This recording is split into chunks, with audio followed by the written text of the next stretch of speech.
welcome to KEASAM, Karma Evolution, Anti-Shatanic Ascending Movement. As you have seen, the Thundercat versus the reptilians, the snake, is a symbolic meaning of the lion versus the dragon in the book of Revelation. When we read the book of Revelation, there was a war between the kingdom of the Most High and Shaitan, represented as a dragon. As we're going here now, in this teaching, we are here to reveal the real meaning of the name of Israel. We're here to reveal the real meaning of the name Israel. Before we continue, you have to be ready that what we are about to tell you in KEASAM is the truth, nothing but the truth. As we are going to speak, we will going to show you within the biblical verses that contains prophecy, which are, when you decode it, you will come to the conclusion of all the information I'm about to give you, that the name Israel has a certain meaning, and there's a proper way of pronouncing the real name of Israel. So let us begin. Now, we are going to Psalm 8, Psalm 83. In Psalm 83, we are going to read something that King David prayed, or they prayed back then, and most of it was able to be stopped until some prophecies came. And the prayer of Psalm 83 was like this: keep not silence, or keep not thy silence, Almighty Creator, hold not thy peace, and be not still, O Almighty Creator, for lo, thy enemies make a tumult, but they hate, they have lifted up the head, they have taken crafty counsel against thy people, they have counseled together against thy hidden ones. They have said, let us come and cut off the people from being a nation, that the name of Israel may be no more in remembrance. I repeat again. They have said, come, let us cut off the people from being a nation, that the name of Israel may be no more in remembrance. That goes deep, right? So there is a conspiracy that the name Israel will be no more in remembrance. Could it be that the name of Israel was no more in remembrance? The true name of Israel is no more in remembrance? Could it be that it has happened? Let us continue. Verse 5. For they have consulted together with one consent, the confederate against thee, the tabernacle of Edom. Okay, who is Edom? Edom, like I said in the video, the artificial devolution fever was the fire human substance in part 8F, which was the video previous to that one I'm making. I explained that Edom was Esau married to Canaanites and the Ishmaelites. So he married 2-3 Canaanites and an Ishmaelite woman, and that became the so-called Edomite kingdom. Esau was also from the seed of Abraham, but like I revealed who Edom is, Edom is the children of Satan through the Canaanites, okay, which I revealed in that aspect. Then we have the Ishmaelites. The Ishmaelites are what? I'm both in Edom, and they have to separate the Ishmaelites. The Ishmaelites are the family of the Shemitic mixed with the ancient Kemetic people. The Kemet is called what they call Mizraim, they say. Okay, Kemet, okay? And then it says of Moab and the Hagarenes. Okay, so these are the people that are confederates. So let us read again. For they have concerted together in one consent that are confederate against thee, the tabernacle of Edom, the Ishmaelites, the Moab, the Hagarenes, Gabal, Ammon, Amalek, Philistines, with the inhabitants of Tyre. Asher also joined with them. They helped the children of Lot, Selah. Do unto them as unto the Midianites, Caesarea, Jabin, at the brook of Kison, which perished at Endor. They become as the dung for the earth, or they shall become like shit for the earth. Make them nobles like Oreb, like Zeb, ye all ye princes of Zebah and Zalmunna, who said, let us take ourselves the house of the Most High in possession. Almighty Creator, make them a little wheel, a stubble before the wind. And thy fire burneth a wood, and as the flame setteth the mountain on fire. So persecute them with tempest, that they be afraid with thy storm. Fill their faces with shame, that they may seek thy name, Almighty Creator. Let them be confounded and troubled forever, yea, and let them be put to shame and perish. And let them know the name that you alone are the Almighty Creator, are the Most High over all the earth. So, as I'm showing you now, they were there to destroy Israel. We're going to show you if they have accomplished it or not through history. So let us break it down. They have said, come, let us cut off them from being a nation, that the name of Israel may be no more in remembrance. Do you know when the psalmist David wrote this, he was being prophetic. Now we have to understand is we are talking about the ancient scripture. They are translated, right? But still, we have to codify some things for you. So we're gonna go there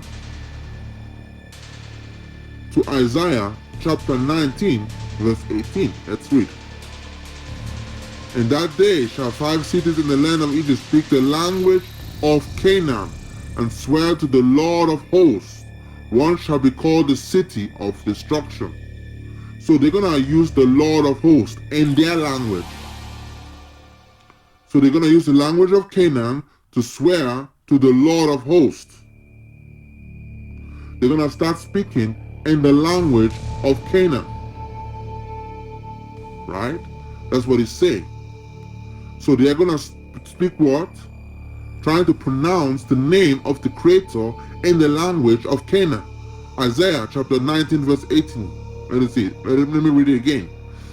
In that day shall 5 cities in the land of Egypt speak the language of Canaan, and swear to the Lord of hosts, one shall be called the city of destruction. 5 cities in the land of Egypt indicates a widespread conversion with Egypt, moving beyond single leader or group, including several population centers. Speak the language of Canaan, similar to the profound cultural relationship as language of Canaan, spoken as Hebrew, was the language of the Israel of the scriptures. It suggests the adoption of Israel faith and practice. So, when they speak the language of Canaan, it suggests that they are taking what? The religion and converting it into a Canaanite language. And they will swear to the Lord of hosts.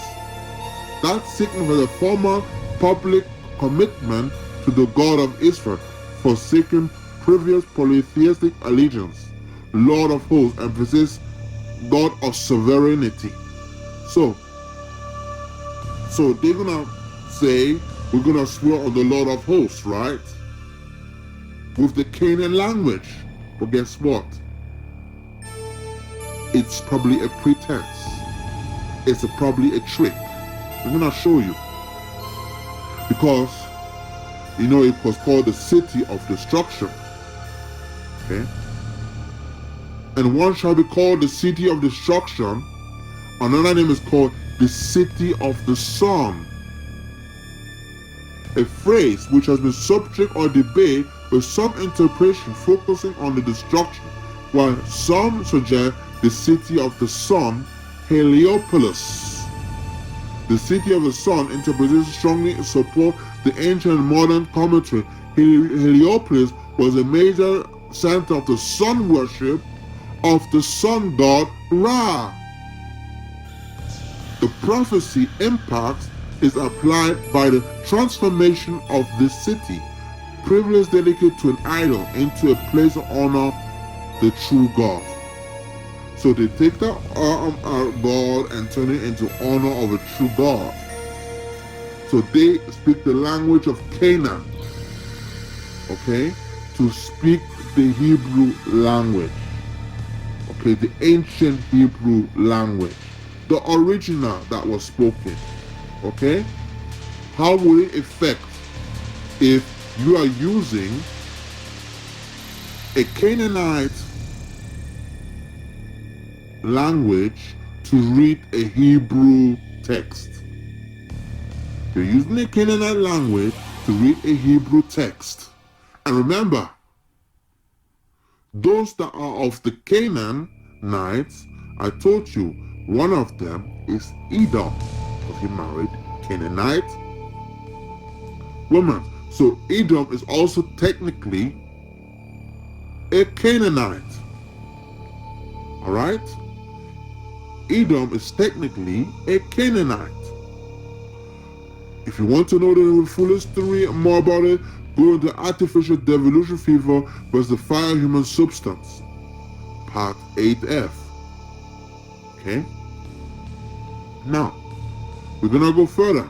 Remember I said in that video that the Edomites took over the priesthood, who are known as the Pharisees and the scribes. Remember I proved it in the Artificial Devolution Fever versus the Fire Human Substance, Part 8F. Okay? Remember I proved it there. You're going to read from Matthew chapter 23. We're going to read, "But woe unto you, scribes and Pharisees and hypocrites, for you shut up the kingdom of heaven against men, for you neither go in yourself, neither suffer ye them to enter to go in." Very powerful statement. So Jesus is speaking to the scribes and Pharisees. Who are the scribes? A scribe is someone that has couple jobs. Back then, no one wants to copy the scrolls from generation to generation. Number two was to make copy of the scrolls Number 3 was to teach the grammatic and the Hebrew language. In many of my previous videos, I talked about it, part and part. So the point of a scribe is to teach also the language, the grammatic, the rules and regulation, and how to pronounce it, right? That was the job of a scribe and a Pharisee. Of the scribes, excuse me. The Pharisees had their own doctrine, was more to do the teachings of their back then, their theology of the Bible they had, right? The application, keeping the law, right? Applying into life, right? All right, that's what the Pharisees is, okay? But it said, woe unto you scribes and Pharisees. Remember, the scribes and the Pharisees that infiltrated them were what? The Edomites. The Edomites infiltrated the scribes and the Pharisees. They became known as the New Levites. They became known as the Jews, which we read. They say they are Jews, but are not the Jews, but are the synagogue of Satan.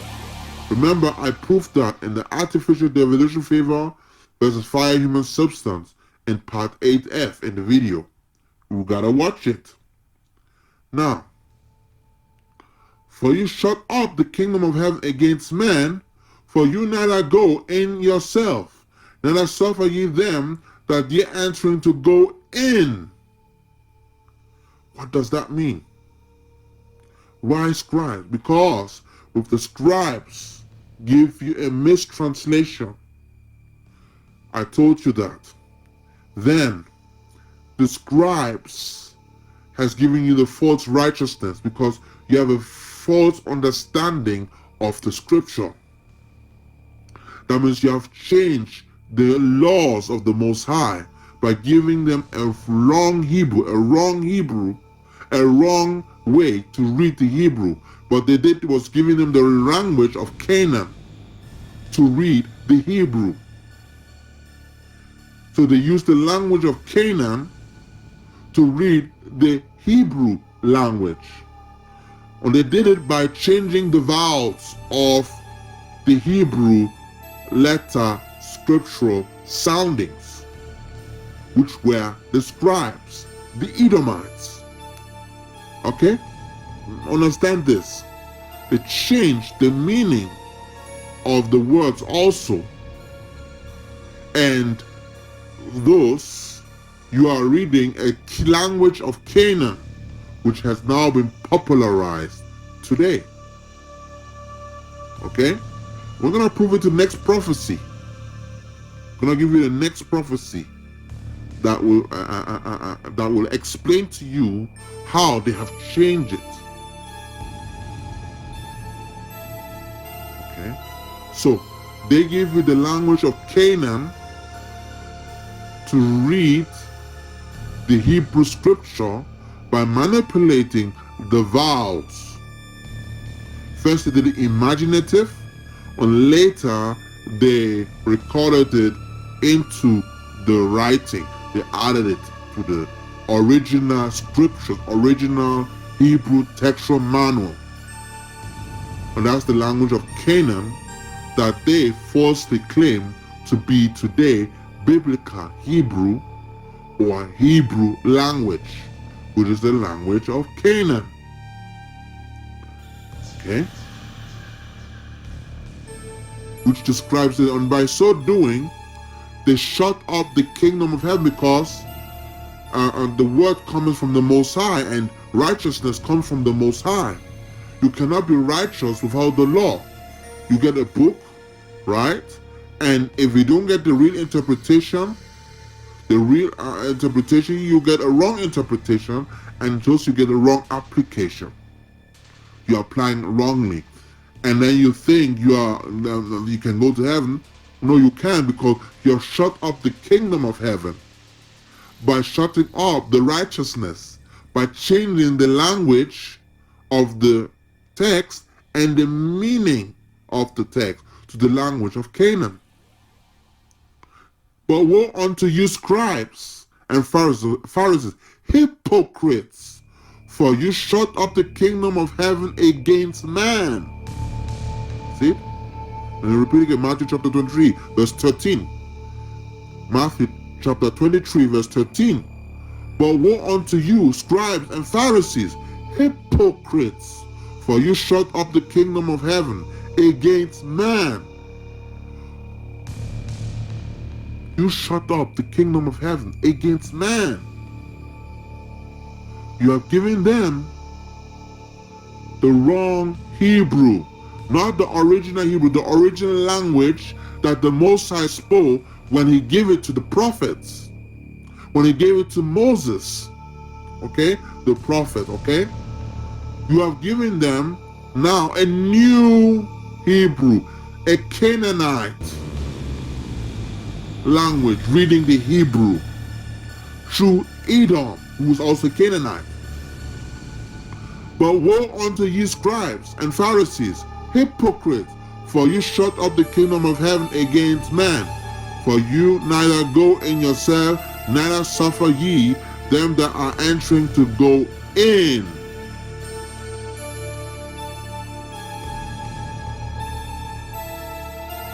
So Christ is saying, for you neither go in yourself, for ye neither go in yourself, for ye neither go in yourself. Meaning you will not even enter. As you sowing to block the people from entering to them, to heaven, right? You will reap it. You sow what you reap. You will not also go to heaven. You shut it for other people. You gave them lies. You deceive the people. You will be also deceived. You will be also blocked. You will be also stopped to go to the kingdom of heaven. And it says, neither suffer ye them that are entering to go in. Neither suffer ye them that are entering to go in. Meaning, because you also, because you should stop, you should stop suffering the people to go in. Okay? That's what he's saying. You're doing it, you need to stop it. But they're still going to do it. Still going to do it. Because they are blocked. They have changed the scripture. They have changed to the language of Canaan. And we're going to prove to you. Okay? In Egypt. Why Canaan and Egypt? Very important. Why Egypt? Why Canaan? You know, some Egyptians mixed with Canaanites too. So they're Egyptian Canaanites. And they evolved over time. Zephaniah chapter 3 verse 9. Let's go what the prophecy says. For then, Zephaniah chapter 3 verse 9. For then will I turn to the people a pure language, that they may all call upon the name of the Lord, to serve him with one consent. Okay? So, for then will I turn to the people a pure language, that they may call upon the name of the Lord, to serve him with one consent. So, to call upon the name of the Lord, you must have what? A pure language. You must speak the original Hebrew dialect. No, it's me, not dialect. The original Hebrew language. Okay? For the original what? Hebrew language. You have to read the original Hebrew language to able to call upon the name of the Lord and to serve him in one consent, oneness, in worshiping in spirit and in truth. This cannot happen if the language has been manipulated. So he said, for then will I turn the people a pure language, that they shall call upon the name of the Lord, to serve him with one consent. What does pure language mean? What pure language means, a pure tongue, a holy tongue. The word is Kodash, Shwan Kodash, or Lashwan Kodash, the language of the pure tongue. For then will I turn the people a pure language, that they may call upon the name of the Lord, and to serve him with one consent. This cannot happen. How can you call upon the name of the Creator if you are calling the name of the Creator in the language of Canaan, and you call the language of Canaan biblical Hebrew or ancient Hebrew, which is not the ancient Hebrew? Do you understand? And how can you serve him in a fake Hebrew, a Canaanite Hebrew? You're serving him in the language of your enemy, because the language of your enemy is the language that they put on you to shut up the kingdom of heaven, that you will not enter heaven.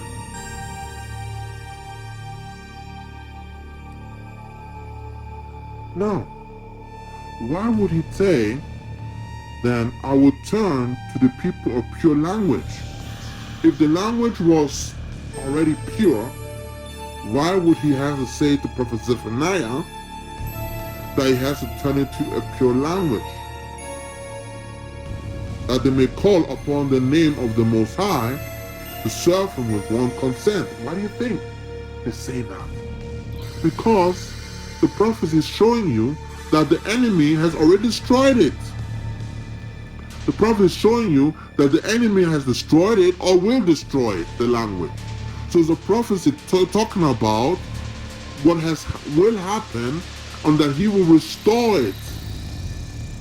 Okay? Because he said, for then will I turn to the people a pure language. Who's speaking? The Most High is going to do that, right? That you can call upon the pure language, right? He's going to send people to do that, like I'm going to show you, okay, in the scriptures. Let's go to Matthew chapter 5 verse 20. Listen what Jesus says. For I say unto you, except your righteousness shall exceed the righteousness of the scribes and the Pharisees, ye shall in no case enter the kingdom of heaven. Matthew chapter 5 verse 20.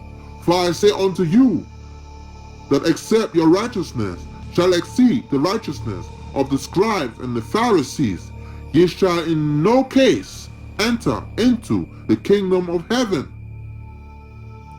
When we're talking about the kingdom of heaven, we're talking about eternal kingdom, and we're talking about the everlasting kingdom. Okay? Alright? You cannot enter into it. Alright? For I say unto you, thou except your righteousness shall exceed the righteousness of the scribes and the Pharisees. That's the condition.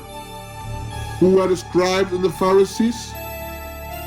The scribes and the Pharisees are the Edomites that change the scriptures. The scribes are the ones that change the language. He's telling you that your righteousness has to be exceeding more than them. It has to be above them, the scribes and the righteousness. Meaning you have to correct all what the scribes and the Pharisees are doing wrong and do the right thing. And only those, and only that way, you shall enter the kingdom of heaven. Only that's the way.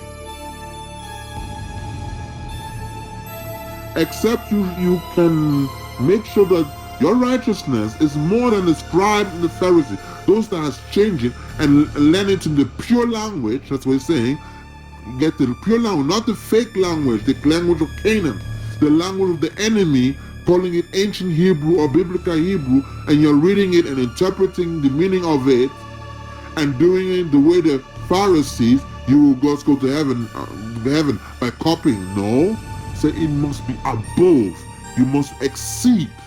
It must be beyond what they have, above what they have. That means you have to correct the whole thing. You have to put things in order. And who's going to do that? Who's going to help us do that? Well, the Most High, because the Most High said He's going to do what?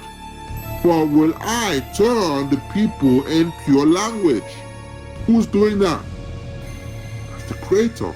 And we're going to prove it to you in John chapter 14, verse 26. John chapter 14, verse 26. But the Comforter, which is the Holy Ghost, but the Comforter, which is the Holy Spirit, but the Comforter, which is the Spirit of the Almighty Creator, but the Comforter, which is the Holy Ghost, whom the Father will send in my name, he shall teach you all things, and bring you all things to your remembrance, whatsoever I have said unto you. Now who's he speaking to? He was speaking to his disciples and the apostles. Jesus was speaking to the disciples and his apostles, meaning that that promise was not to everybody. That promise back then were to his disciples, his followers, who became the apostles, okay? Now, some people can ask, right, this prayer, and the Most High will give it to them, okay? You have to ask extra. And certain people are going to get it, certain people are not going to get it, because not everybody was ordained to teach you this. So most of the time, it'll be a prophet or something like that, where the Holy Spirit will teach them those things. And that is like me and KEASAM, who has been taught by the Spirit of the Creator to teach you those things. All right? That is John chapter 14, verse 26. Let's read again. But the Comforter, which the Holy Ghost, whom the Father will send in my name, he shall teach you all things, and bring you all things to your remembrance, whatsoever I have said unto you. Okay? So, if he can do it to the apostles, he can do it to other people too. If you ask, you shall receive. Okay? So, let us go on. So, as you have seen, this is a follow-up. You see that the language has been changed through proofs of biblical prophecy. Okay? Because that's why he had to send the Holy Spirit, because they have changed. Jesus had it to police the Edomites. Jesus was like a police officer, let's say. Jesus was like the guy that, like an agent that came to check on what is going on to make sure. He was also tricking the Edomites too, if you don't understand. Because the Edomites has tried to cover everything and do everything, you know what I'm saying? So he came also to trick the Edomites, okay, and trick them in attacking him. It was all a plan so that we can learn from him, because he was opening the road back to the truth. He was the crossroad. He was the way, the cross way, if you could call it. He was the one that was crucified because he wanted you to get the Holy Spirit, right? So that you can enter the kingdom of the Most High. The gospel is very deep. Okay, the focus is very deep, and most people do not teach the full gospel. They teach only elements of the gospel, but not the full gospel. In KEASAM, we teach you the full gospel and the full truth. And we are, if you don't know, we're still going to find out, because we are here to learn the truth. Okay, so that is it. So let's continue and let us prove together this verse. Going back to Psalm 83, verse 4. They have said, come, let us cut them off from being a nation, that the name Israel may be no more in remembrance. And I repeat again. They have said, come, let us cut them off from being a nation, that the name Israel may be no more in remembrance. Now, you understand? When he got this prayer prophetically, he knew who he was talking about. And we have seen it has been fulfilled. They have changed the language. That means what is the name of Israel in its original language, and what is the name of Israel in its fake language. You understand? So we're gonna find, is Israel, did that happen, that the name of Israel will be no more in remembrance? Did it happen? We're gonna prove it now. We're gonna prove it now.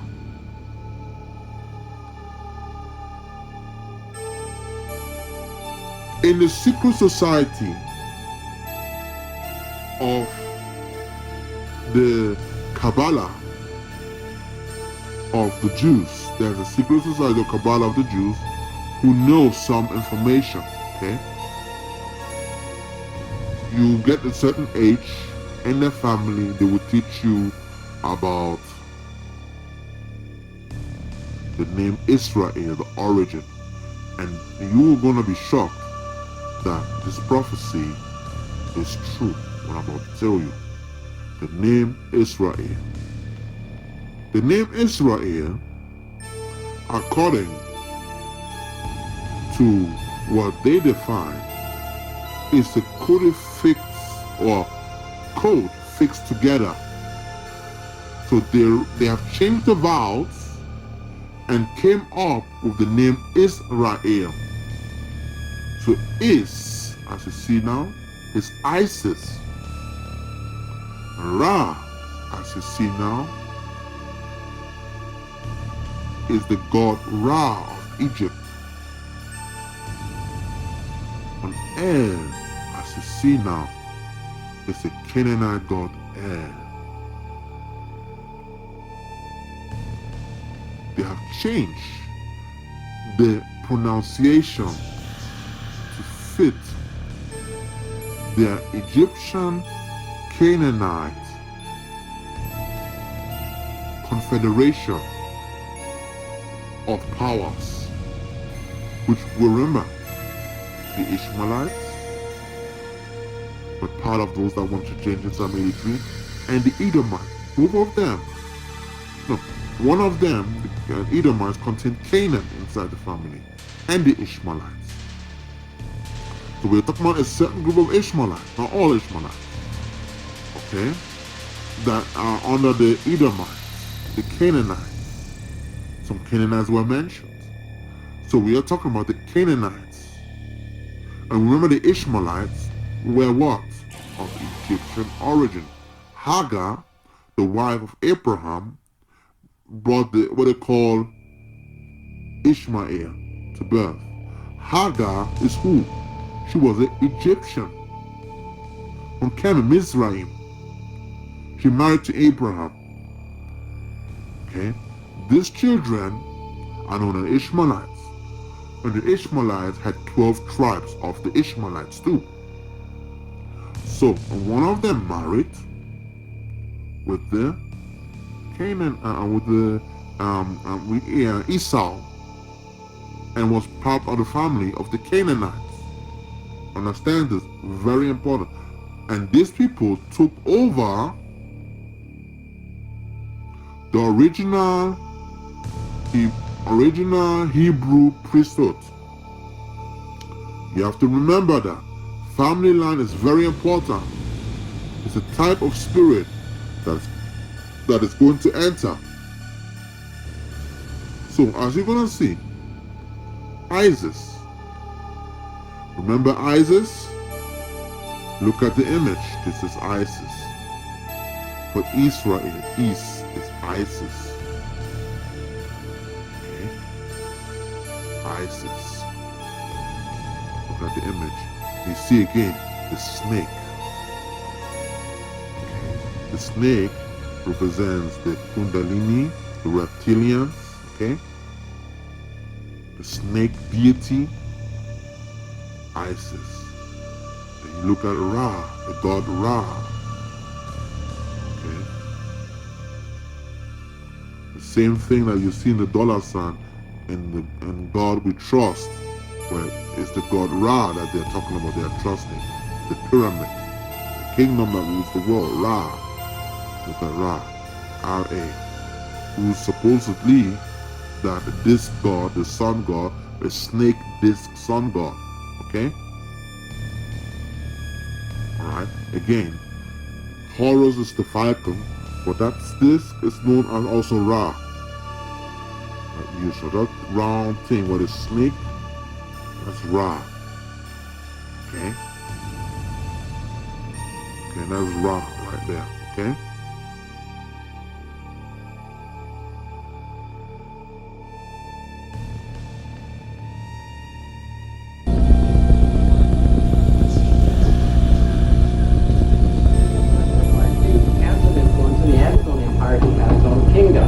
He was attempting to get to the throne by undoing Enlil. However, Enlil had his own family, and he had in particular a granddaughter, and her name was Isis, also known as Ishtar.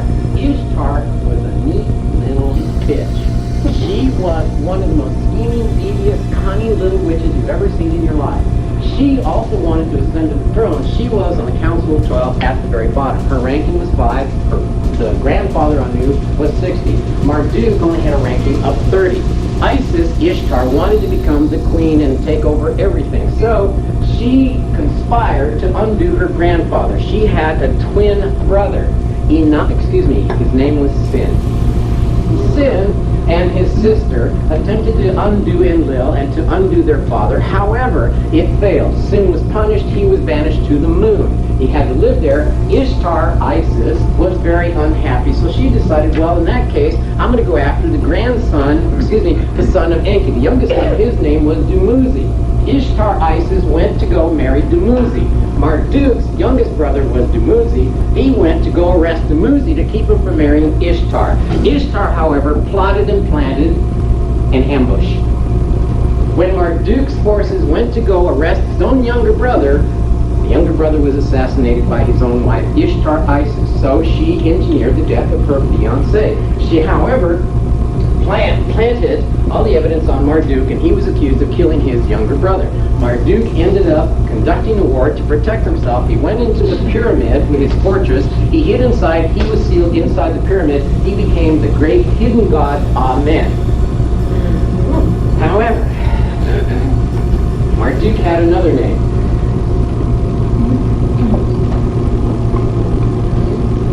Amen-Ra. Okay? Now, this scenario, unfortunately, it's in Terra 2. Terra 2 is not complete yet. We haven't printed it, but you can find references to it in the Earth Chronicles, the 12th planet. Ra-Marduk, also known as Amen-Ra, sealed up in the pyramid. He was able to escape. He fled into the heavens, and he vowed that someday he would come back. Ishtar Isis decided to go and seduce her grand uncle, Prince Ea. She went, she seduced him, she got him drunk, she stole the tablets of destiny. Brother Enlil and Prince Ea had to go and chase after Ishtar. They finally got her to give up the tablets. However, she vowed that she would someday come back and she would take over planet Earth and she would create her own empire. So she fled off into the heavens.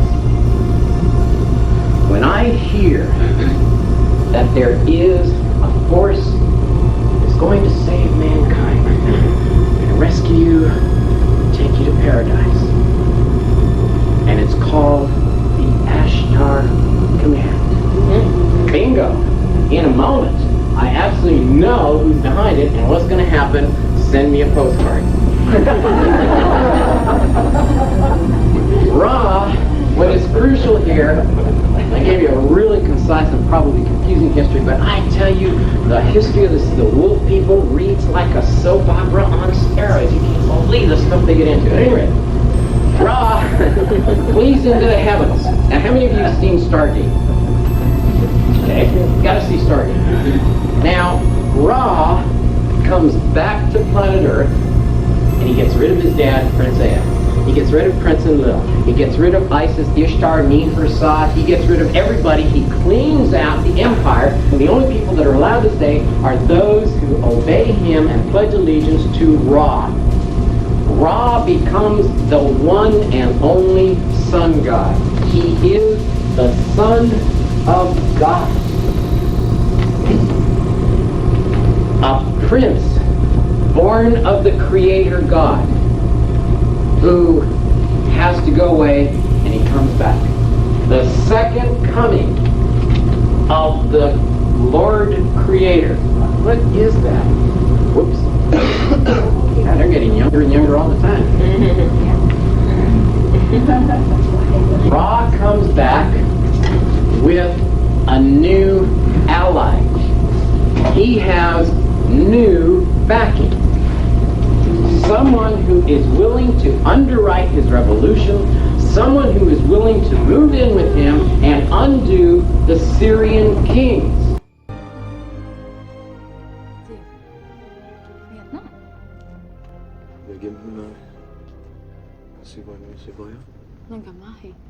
Thought you couldn't speak their language. Scared me. It's an ancient Egyptian dialect. I mean, like the rest of their culture, it's evolved completely independently, but once you know the vowels... Just answer the question.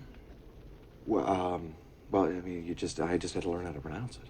I mean, it hasn't been a living spoken language in more than 1,000 years. I mean, look at this. It says, a traveler from distant stars escaped from a dying world looking for a way to extend his own life. His body decaying and weak, he couldn't prevent his own demise. Apparently his whole species was becoming extinct. So he traveled or searched the galaxies looking for a way to cheat death. And look here, he came to a world rich with life, where he encountered a primitive race, humans. A species which, with all his powers and knowledge, he could maintain indefinitely. He realized within a human body he had a chance for a new life. Now, he apparently found a young boy. It says, as the frightened villagers ran, night became day. Curious and without fear, he walked towards the light. Ra took him and possessed his body, like some kind of a parasite looking for a host. And inhabiting this human form, he appointed himself ruler. He used the Stargate to bring thousands of people here to this planet as workers for the mines, just like the one we saw. This mineral is clearly the building block of all his technology. With this, he can sustain eternal life. Now, something happened, where is it, back on Earth? A rebellion or uprising, and the Stargate was buried there. Fearful of a rebellion here, Ra outlawed reading and writing. He didn't want the people to remember the truth. Now, what being, what person could possibly be willing to underwrite and undermine the Syrian kings? Clue number one, what is the headgear that Ra wears? What do you see in Stargate? What does that hood look like, and what the hell's on the front of it? A snake. A reptilian queen. The queen says, you've screwed with my check enough. And she takes Ra into her fold and says, go down there, dude, and do it for me. And Lord God Ra becomes the one and only God on earth.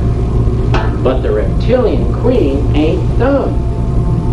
She knows you don't trust the Wolfman. So she sends some of her distant relatives, some reptilian hybrids, created specifically to serve and obey the queen. Right?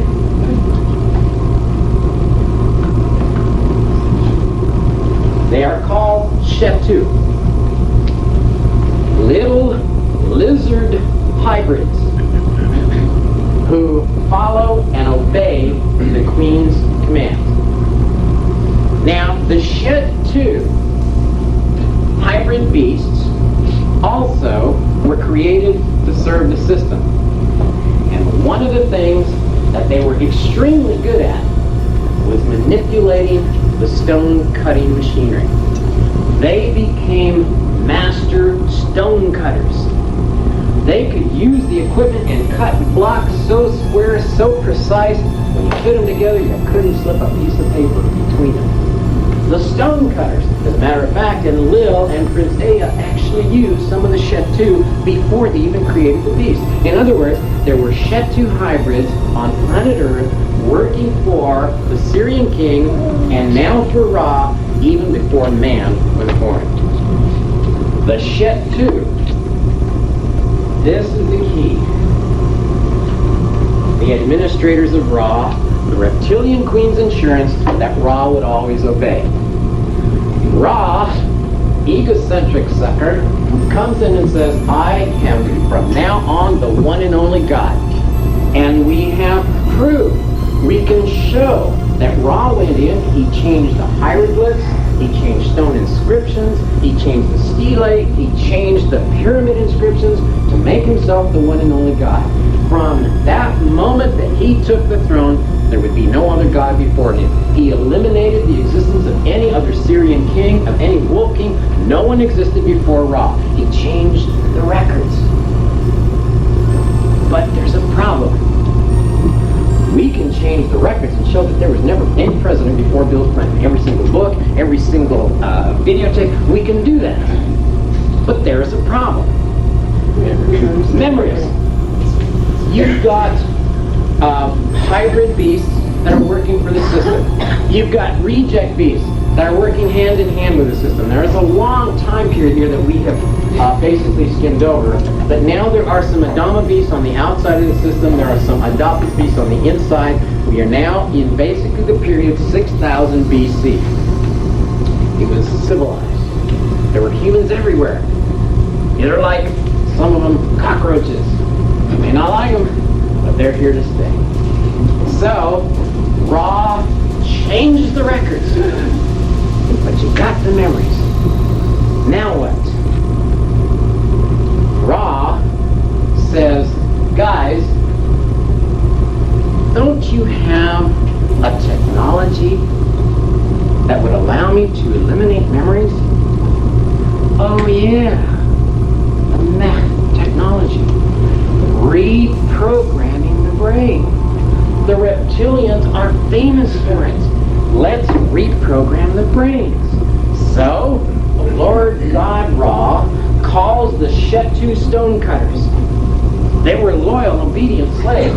And he said, guys, I want you to erase their memories. I want you to set up a reprogramming center, and I want you to march them in there one by one or in groups, and I want you to reprogram their brains so that they will never remember anything above and beyond my existence. The only comfort I can offer is my promise that tomorrow morning you won't remember a thing. Yeah, well, that's not exactly some shit you just forget. You ever see one of these, son?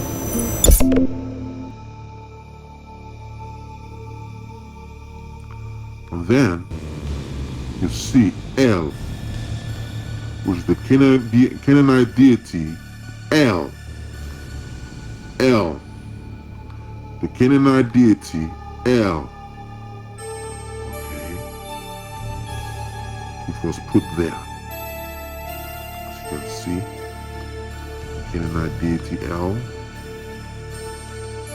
That's the El deity, which is the father or the supreme deity of the Canaanite family. Pantheism is an ancestral deity of the Canaanite. Okay, it's called El. Okay. And many scholars have suggested that P and E preserve a memory of a time when Israel worshipped the Canaanite god El. P and E wish to claim that the God who covenanted with the patriarchs is the God of the Exodus, but now with a new name. God is 6 times called El Shaddai. Other names are El Elyon, El Olam, El Roi, El Bethel. You can see the translations of these. The everlasting God, God Most High, a God of seeing, a God of the house of God, and so on.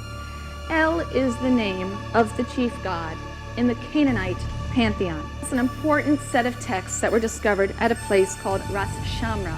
Ras Shamra was ancient Ugarit. In 1928, a peasant in Syria discovered a tomb at Ras Shamra, which was subsequently excavated by the French, and it was found to contain a library of tablets that were written in a language very, very close to Biblical Hebrew. It's clear that Hebrew is simply a Canaanite dialect. In fact, I remember reading one scholar said if you go back far enough, you're really hard-pressed to tell the difference between Canaanite and Hebrew. And in these texts, we read of the exploits of the gods of Canaanite religion. These gods include the sky god El, I've listed here, the father of the various gods and humans.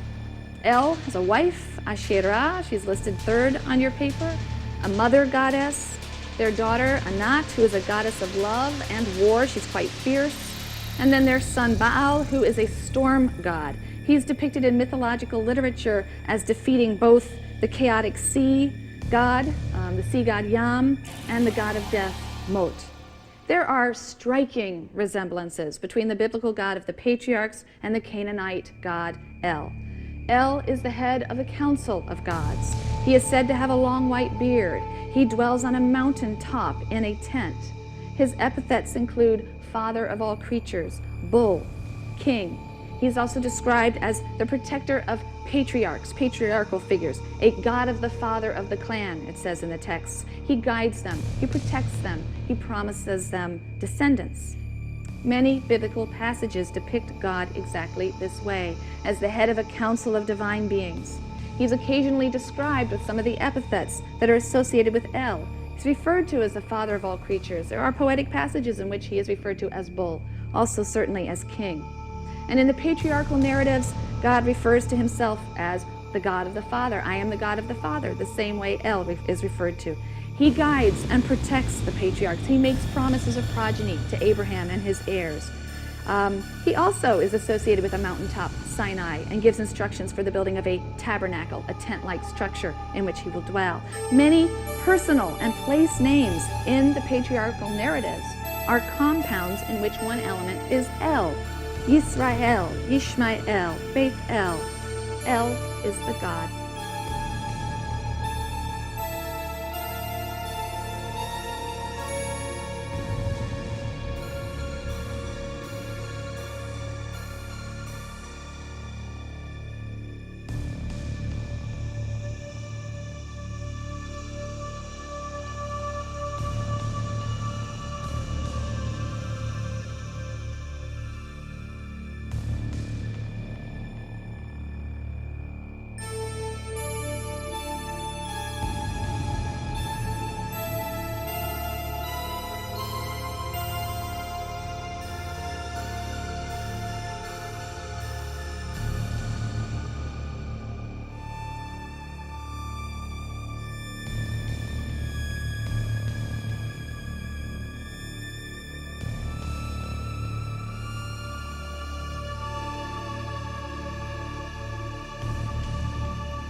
لدن لعمون مش إليم شفرست وقتوش بتأيو وخرفت إش بني ويقتوش بشت رب تحت رب مخند بشت لبيم لقيا عليو لميا نكاسف بن شست واسن بن نمير إش بباني مسنقاو بتسو تم بتم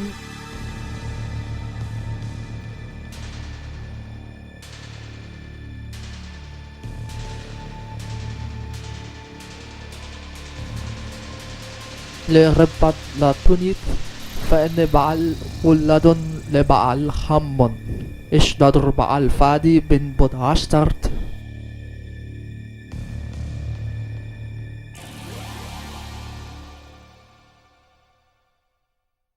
لدن بعل عمون نشو فانتانو بن مقونم بن ملك عشريم إشود نشو وشمو كولو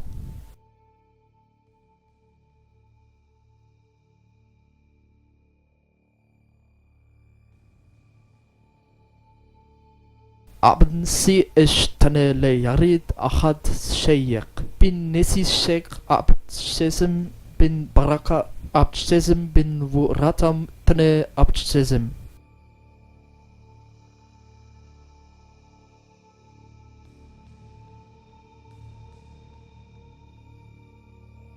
nasib mulk isham arish leba'al hammon adon qish ma'a kol tobrio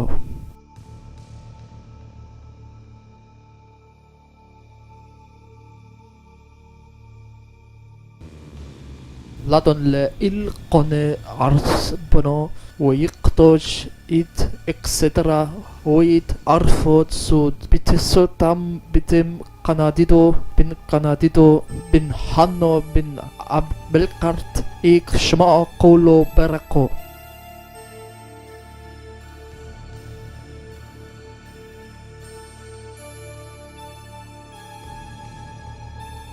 من سب بو فعلو بنيو لا أبونم نمرم بنم تاشان أريشام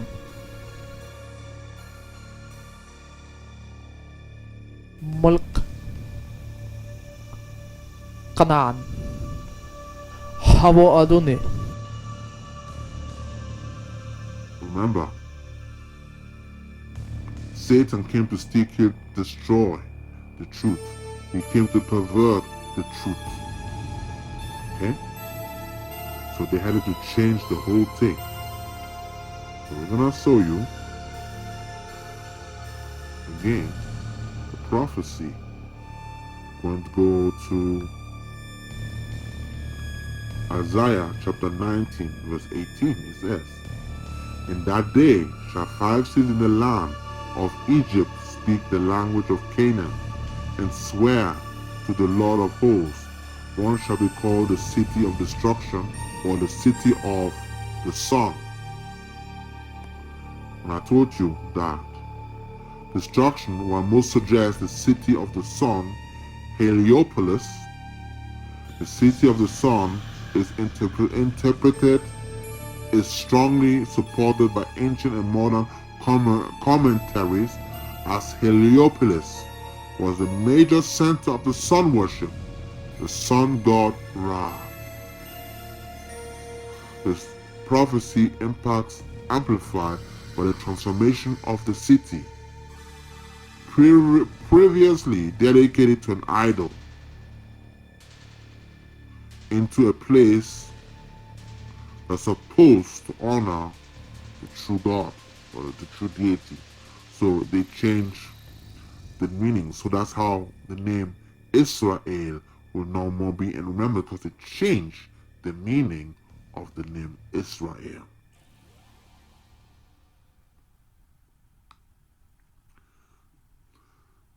So we read in Psalm 83. It says, "For they have said, come let us cut off them from being a nation, that the name Israel may be no more in remembrance." Well, the name of Israel hasn't been in remembrance for a long, long time. The original name, or pronunciation of that name, and meaning of that name. We're going to give you the real meaning of that name. And those that were doing it were the Edomites, the Hellenizers, okay, among the Roman Empire, that were among the Greeks and the Egyptians, which were the Edomites, which mixed among the whites. Okay, they changed the meaning of the whole thing. Okay.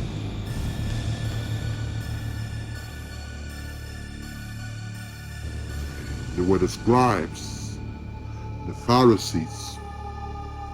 They changed the whole thing. They changed the name of the people and said that name will be no more. They are trying to take the house of the Most High into their hands, and they attacked the hidden ones, which were the apostles, Jesus, the disciples, even John the Baptist, his father, was attacked. He was killed on the altar by the Edomites. That was in the time of Jesus. Okay? So they changed the whole thing. Okay? They had a reason for changing the whole thing. And we're going to show you that the consistency is this, that you can see the imagery, that it goes back to the snake. It goes back to what? The snake deity. Again, going back to Lucifer. Remember Lucifer that I was teaching? That is the snake deity, Kundalini. Okay? The python spirit, the cobra spirit, the snake spirit. That is the reptilian beings and spirits.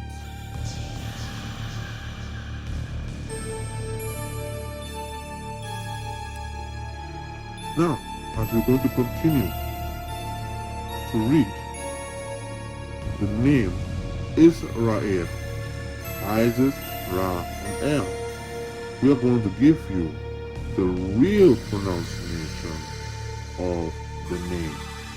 The pronunciation of the name that has been stolen away is Yashara'Allah.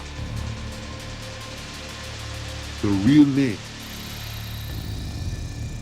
Through the reading of the Canaanite language and the Canaanite Hebrew taught to read the original text, they have all translated the name to Israel when the name is Yashara'Allah. So if we're going to read it in that context, let us substitute the name Yashara'Allah with Israel. In Psalm 83 verse 4, they have said, "Come, let us cut them off from being a nation, that the name Yashara'Allah may be no more in remembrance." That's what it really said. That the name Yashara'Allah be no more in remembrance. They have said, "Come, let us cut off from being a nation, that the name Yashara'Allah be no more in remembrance." Around 70 AD, okay, Jesus gave a prophecy that about the destruction of the temple. 70 AD. And this is what they say. Let us go to Mark chapter 13, verse 1 to 4. And as he went out of the temple, talking about Jesus, as Jesus went out of the temple, one of the disciples said unto him, "Master, see what manner of stones and what buildings are here." And Jesus said unto him, "Seest thou these great buildings? There shall not be left one stone upon another. They shall not be thrown down."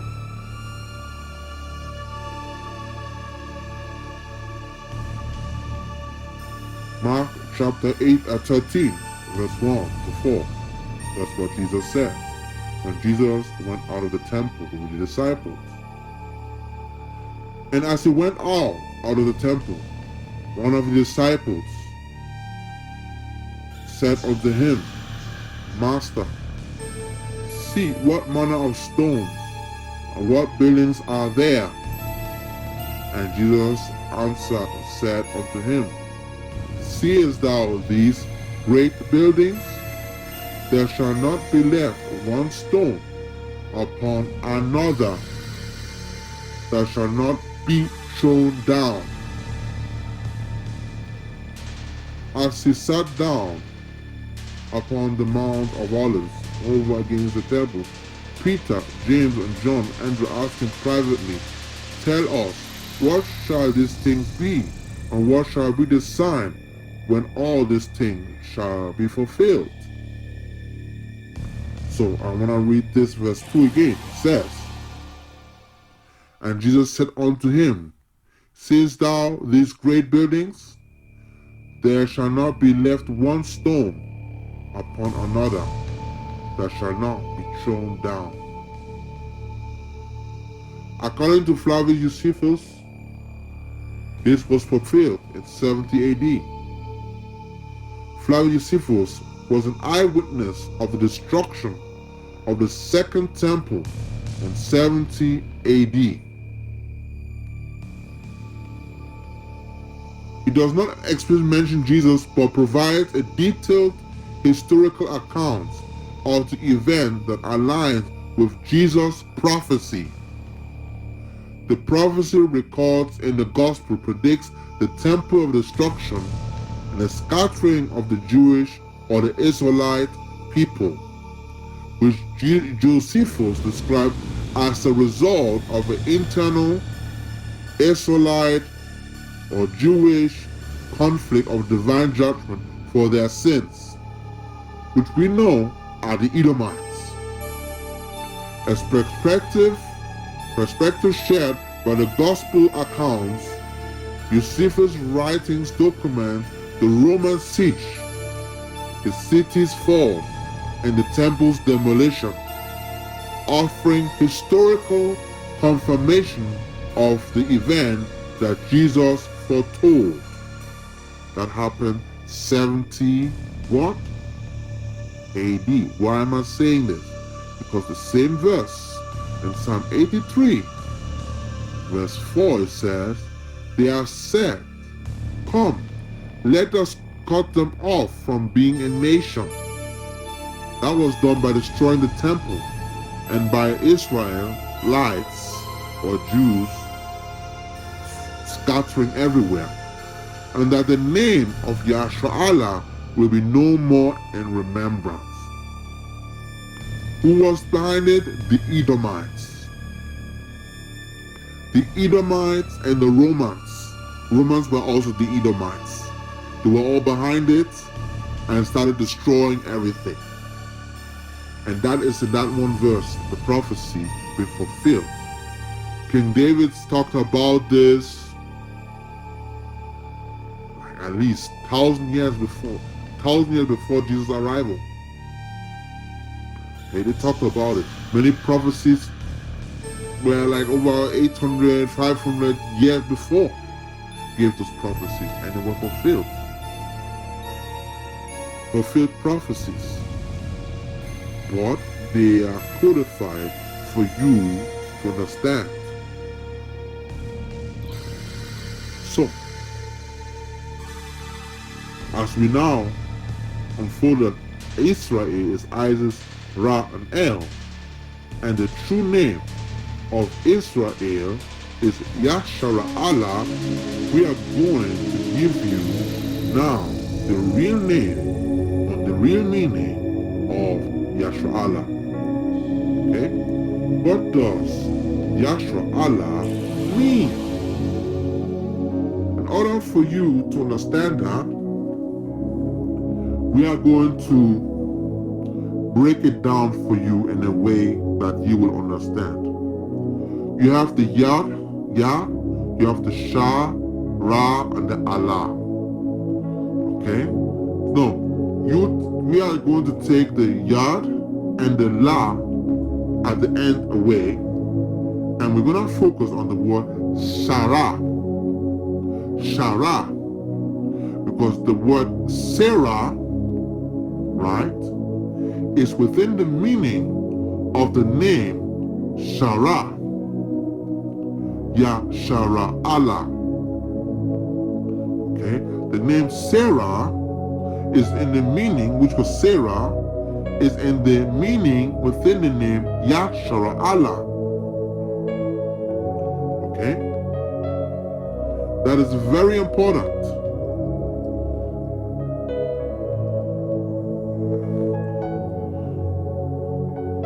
Yahshua Allah. Shara Allah.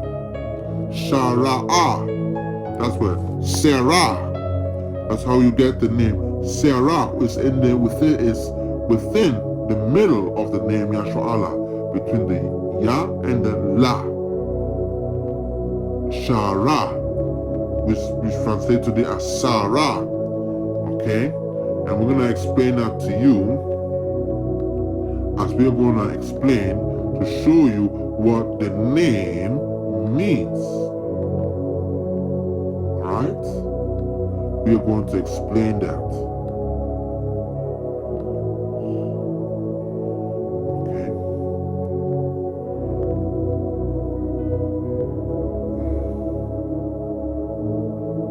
Now, Sarah was the wife of Abraham. We call him Abraham. Okay? And we're going to prove to you how it is. How do we want to define what does a Sarah mean? Okay, let us say Sarah. Sarah or Sari is a separate word for prince or ruler. The name Sarah, which is similar to the biblical name Sar, is the feminine form of the Sar and means princess or princess who is a warrior. That is what AI defines, okay? We're gonna go further. Right? The meaning of Sar. The root Sar is sometimes linked to wrestling or fighting, leading to an interpretation like a warrior prince. But this is not the meaning of the feminine name Sarah. Now you can see a contradiction. One say they say this, the other one say that. We're gonna unravel some things for you right now. The female proper name in the biblical wife Abraham, the mother of Isaac, from Hebrew literally princess, from Sarah, feminine of Sar, prince, from Sarar, his root, which is related to the Akkadian Shararatu or Sharatu, queen, popular as the name for girls born in US in 1870 to 1978 to 2000. Let's continue. These are the different meanings that they are giving to that name. So let us go. Further, in some Iranian dialect, the word the king, Sa, is pronounced as Sher, harmonious with the word for lion.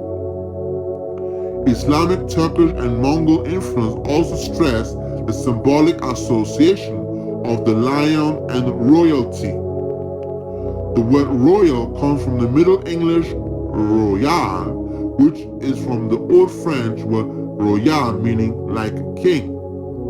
This in turn comes from the Latin regalis, meaning kingly, which itself derived from the Latin word rex, meaning king. And ultimately, the root traces back to Indo-European root reg, meaning to direct or straight line, by extension to rule.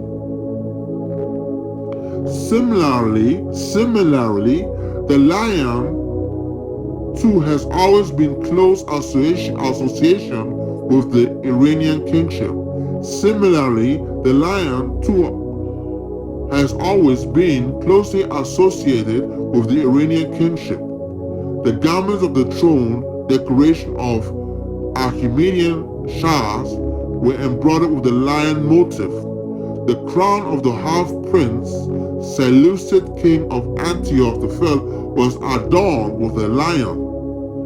It is the investor inscription of Ardashir I at Nakesh Rostam. The breast armor of the king is decorated with lions. Continue. The Persian word lion is pronounced Sher, or Sher, derived from the symbolizing the strength, the courage, and the nobility.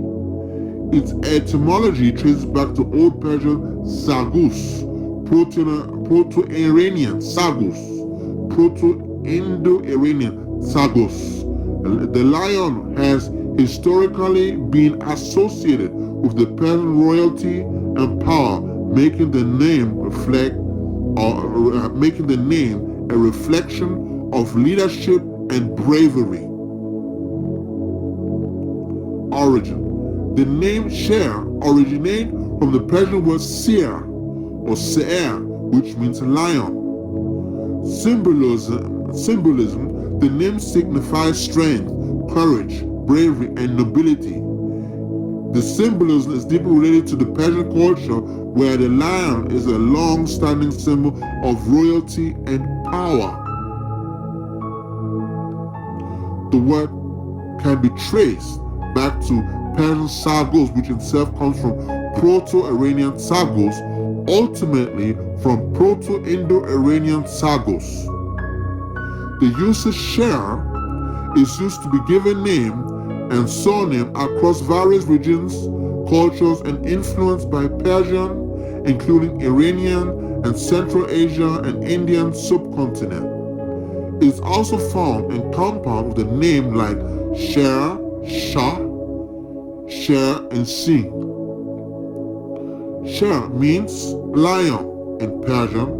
Several South Asian languages, including Urdu and Hindi, it is used in the regions like India, Pakistan, and Afghanistan to symbolize strength and courage. The Persian and the Urdu Sher originates from the Persian and is used widely to Urdu to mean lion. The Hindi, the word Sher is Hindi, specifically means lion. In Sikhism, the term is also confined with Sikh, traditional Singh. Common surname of Sikh means lion. Other South Asian language, the word is understood and used to mean lion across South Asian language due to Persian and Sanskrit influence.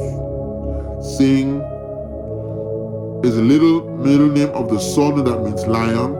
Various South Asian communities certainly use the Hindu Kashyap community. Etymologies and variation. The word sing derived from Sanskrit word simha, meaning lion. It's used to convey hero, eminent person. Several variants to the word is found in other languages. In the Tibetan, it is as with same pronunciation.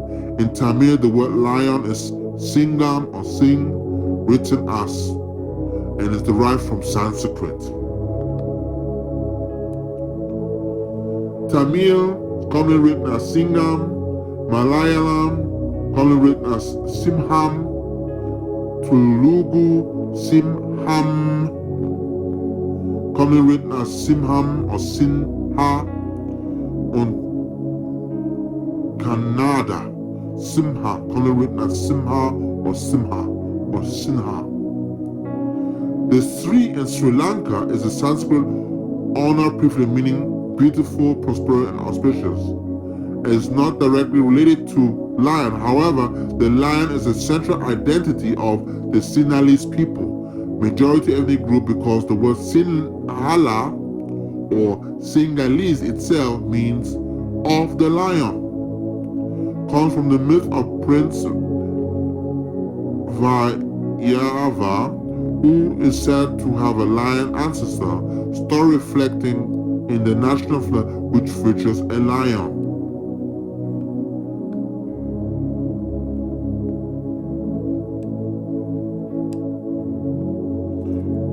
Useful comparison. Somali, Simba, Oromo, Isimo, or Simba. Short is from this one of just a local source of Swahili Simba. The Sanskrit Simma has a cognate inside Indo-European and different phonological shape, finite H, representing the vela that aspirates the element, and the nasalization of Sim, not mirrored in the Bantu Kushite forms. Nara.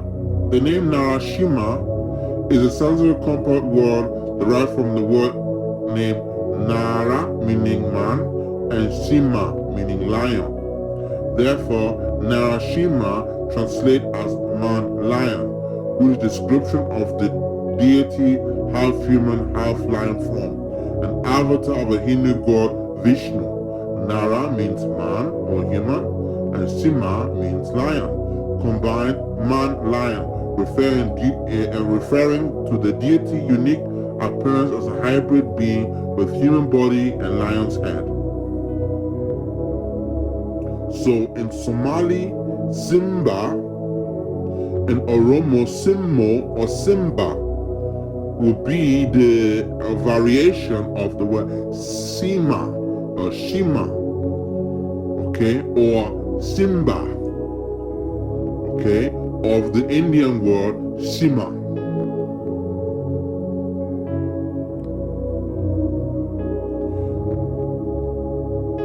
Then is Sharabaha, is a faced bird like a part lion creature from Hindu myth, created the Lord Shiva to pacify the rage of the man-lion avatar Vishnu Narashima, the Hindu deity Sharaba. The origin Sharaba means fierce and powerful being in Hindu myth, manifested of the Lord Shiva. The purpose was to create to pacify the uncontrollable rage of the Vishnu avatar Narashima, the male lion. From Sharaba depicted a hybrid creature within the body of a lion and the head and the wings of a bird. Some variation of the myth having him fighting with two-headed eagles from Vishnu called Danda Burunda. So, let us break it down.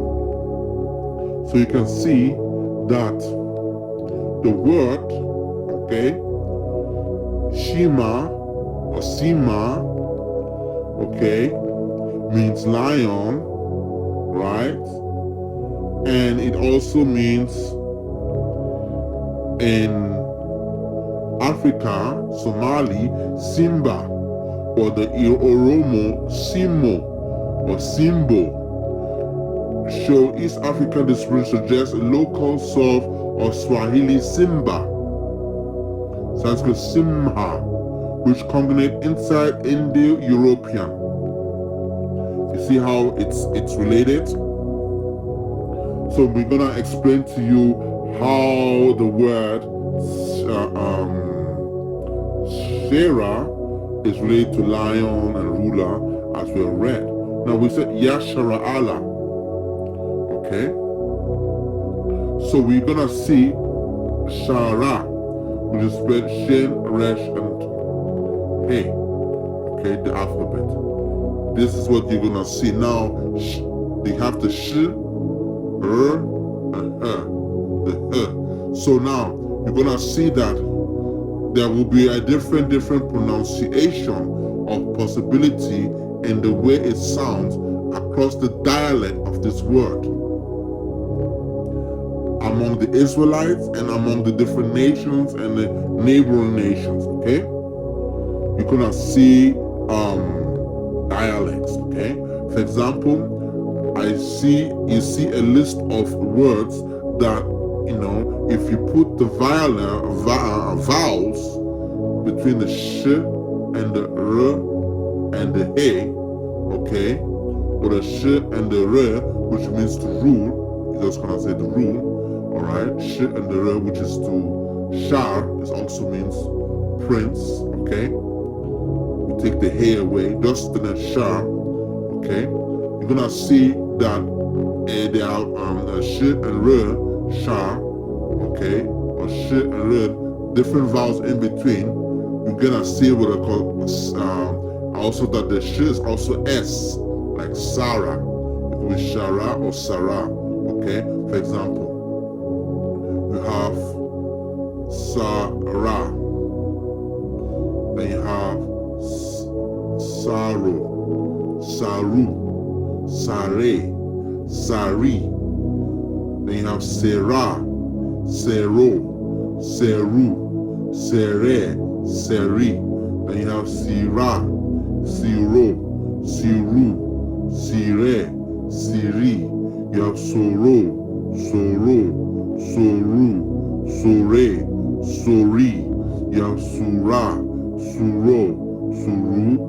Sure, Suri. You see how the shit can become the S?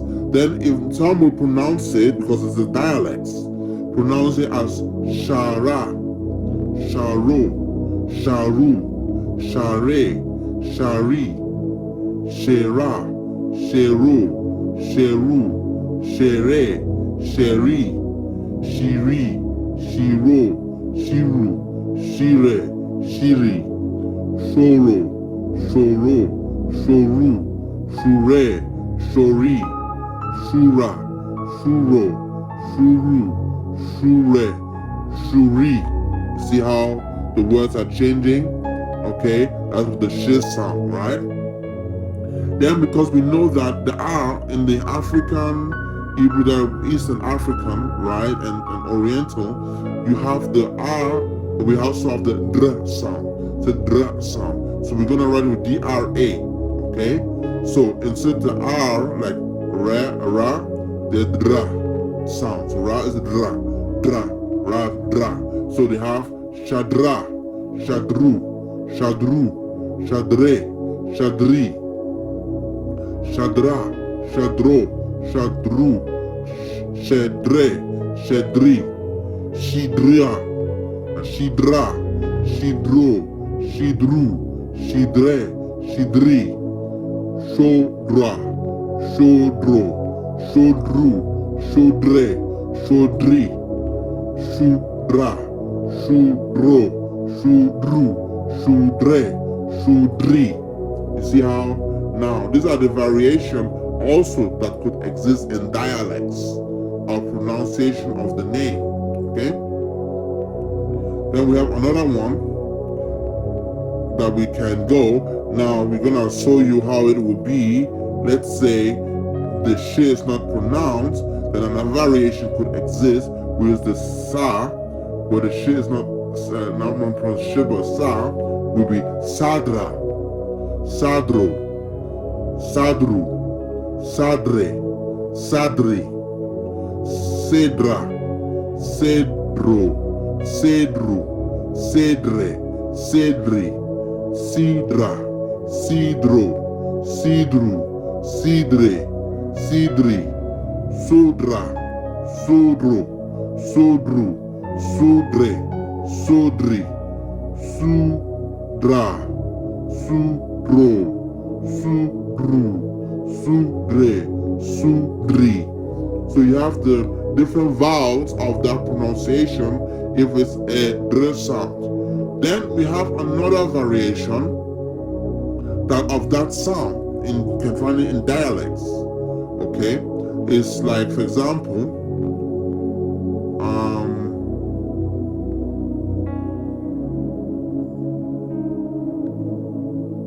the R, they will say ra, they say ra, like sera.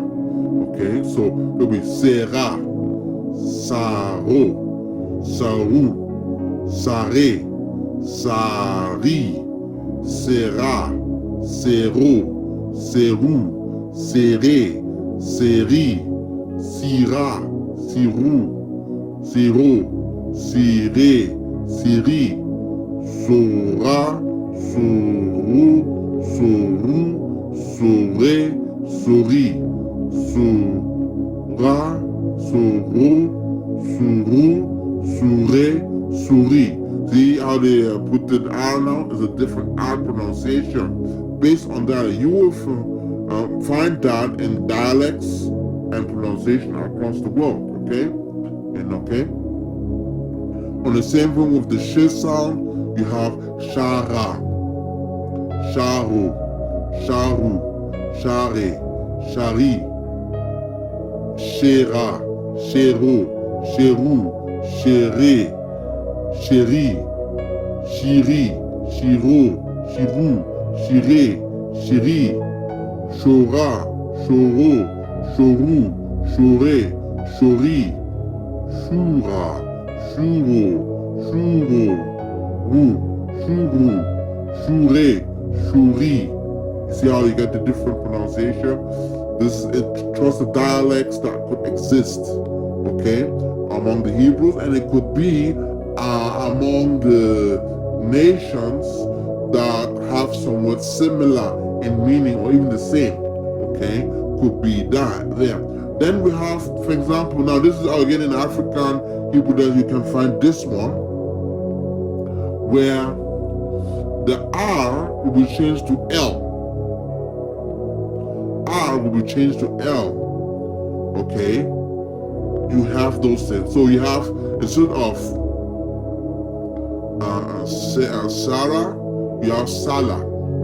So the R becomes the L. So it'll be Salah, Salo, Salu, Saleh, Sali, Sela, Selo, Selu, Sele, Seli, Sila, Silo, Silu, Sile, Sili, Sola, Sola, Solo, Solu, Sole, Soli, Sula, Sulo, Sulu, Sule, Suli. So the R could be interchanged with the L sound, where the R will be an L. In some dialects like that, okay?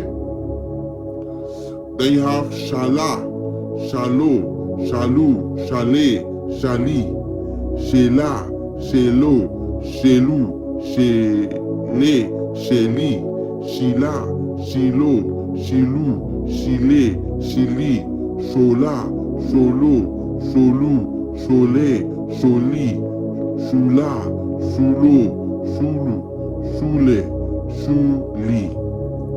So you have those sounds, okay? That the R will be changed. So from this Sarah, you will also have words where, you know, there's the R is E sound. Okay, E. So the R will be exchanged with an E or counts. So instead it will be like Saya. So Sarah will be Saya, Sayo, Sayu, Sai, Sai, Sia, Sio, Sio, Si, Si, Sia, Sio, Siu, Si, Si, Soe, Soeu, Seu, Soe, Soi, Soia, Soiu, Soiu, Soi, Soi. Different dialects where the E will be, with the R will be E sound, okay? So on the same thing with this one, Shara, so still Shaya, Shayo, Shayu, Shai, Shai, Shaiya, Shaiyu, Shaiu, Shai, Shai, Shia, Shio, Shiu, Shi, Shi, Shuia, Shuiu, Shuiu, Shui, Shui, Shuia, Shuiu, Shuiu, Shui, Shui. The reason I am added to pronounce and make this example is for you to know that these are the different sounds. The R can be interchanged with R, R, L, E, and L. So you have what we call Sra, Sre, Svo, Svo, Sri. That is like if there is no vowel within the shin, the first letter and the second letter, they will say Sra. When we say the S sound, it will be Sra, Sre, Svo, Su, Sri, Sh. Okay, then they have Shra, Shre, Shro, Shri, Shru, Shra, you know, and then you have Shre, Shru, Shro, Shre, Shre, Shro, Shru, Shri, Shre. You know, that's like if there's no vowel, and etc. and etc. And then you have dialects where the vowel will be at the beginning of the word. So that will be at the beginning of the word, right? So instead of Shara, it will be Ashara or Oshora, you know, stuff like this. So you have those dialects. So what happens is that there are Hebrew dialects like that, and then there are so-called languages of nations. These are the so-called possibilities that you have to look around, okay? So as we were reading the text, right? Sarah, the name Sarah, you see that Sarah is always what? Seen in the sense of, as we have read, a lion and royalty. So these two were lion, royalty, and a prince and a princess, okay, and warrior princess or hero, like, okay. These are what we saw. So many wars.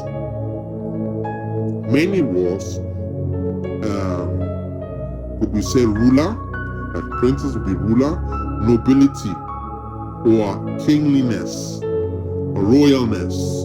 All these with royalness. These were what? Rulership. Okay, so we can break it down to ruler. Okay, a ruler, and the other one a lion or a lioness. Okay, ruler, something with the animal. So the lion is like ruling. Okay, and we call it the king lion, right, or the queen lion, right? But now watch this, so you can understand it better. When we went to the Malayalam, right? The Malayalam, you say Simham or Simham, okay? And then the Kannada is Sima, Simha, Si. Now this Si is very important for you to know. When you look at the word, you have the word Narashima, Shima, or Narasima. Shima is who? That's the lion in Sanskrit also, right? Si, ma, si. So, how does a si? That's the E sound. So instead of Sarah, we have on our list that we pronounced it, we had what? In the E sections. We're gonna go and show you the words. Okay. The E section, you have the word C. So Shima.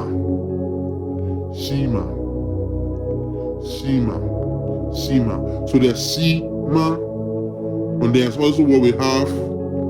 The sound there is Shima. You see, Shima. So you get what I'm saying? So that is to say. So you can see the Malayalam that has the Shima. The ma is at the end, or Shihan. Okay, based on the dialects as you see. Let's go back here.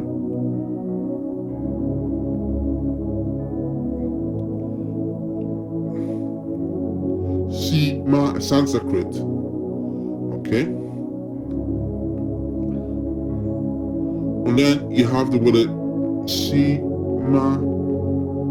Okay, you said the Shima or Shimham. Okay, you can see that. The Kannada. Okay. Shimham, Shi. The word is Shi, Narashima, Shima, Sima, Si, Sima. Okay. We just Sima, that's C, right? That's C sound. Okay. You can find also in the word Sinhala or Singalese, it means of the lion. You see C, you see the C again. The C is switched, so you can see that C. And then you have the Somali Simba. Okay, Simba, C. Okay, Simba. Okay, Simo. Okay, you see that? Simu. And the word Simba instead of C sound, okay? Like C is inside, which is the word for lion. So you can break it down that the word C is the sound that you can find, which means lion. Another one is here, for example, if you go to the Persia, right, that we just read, you have the word sound shia or sheer or she in their language. Again, she, sheer, you see, and then in the some pronounce it sha, okay. You also have it that sound, which also means again lion, okay, lion. Okay, you see again the C, the sha, the R and the E interchanging. Okay, the E sound, okay, right, which is sometimes read as H sound, but it's still the same thing. And what is a lion known for in the world? We know the lion is the what? The king of the jungle. So his wife is what? The queen of the jungle. So the word Sarah, or in the Hebrew, is related to king. That's why you see the Persian flag having the sun, right, and the lion. And remember, Jacob was the son, who's Israel, okay, who's Yeshua, right, and the wife was the moon. Okay, you can see the connection there. Okay, you see that is what I call lion. Okay, or lioness to say, because if the son is the lion king, the wives are the lion queen, which is the moon. Okay, so we can see the lion is inside, but it's going deeper. So let us break it down. Even here, the word, the Hindu deity Sharaba, you hear the Lord Sharaba, is also part lion creature. You have the word Shara inside. Okay, you see how the word Shara inside. So you can see the lion inside. So the Shara, Shere, she or Sarah, Siri, or C. That is how they squeeze it. Okay, and then the Shima, and then in some African dialect they have an and an mba sound alphabet. In certain groups they have mba sound. So they say mba, the mba. They have a circle mba. So it's not an M drops, they also mba. They also has that sound in some dialects. Okay, where the word M is mba is used together, mixed like that, and their alphabet. You can find it even among some Hebrew dialects upon Africans that have those words. Okay, mba is mba. So M, mba. So you have those sounds. So what you have is again going back, okay, across, you see the connection.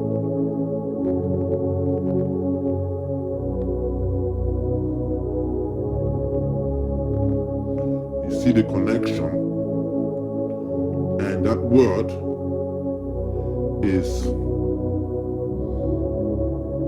Simba, Simo, and Oromo, or Simba, okay, or Simma, or Simha, okay, in Sanskrit, okay,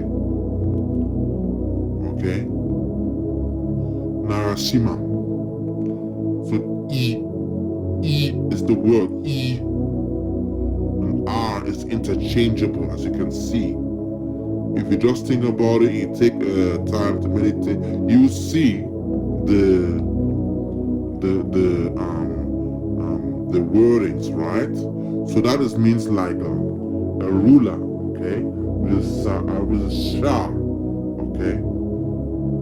In Hebrew, you also have the word sharai, okay? You have the word shara, all related to word ruling, the shah in them, okay?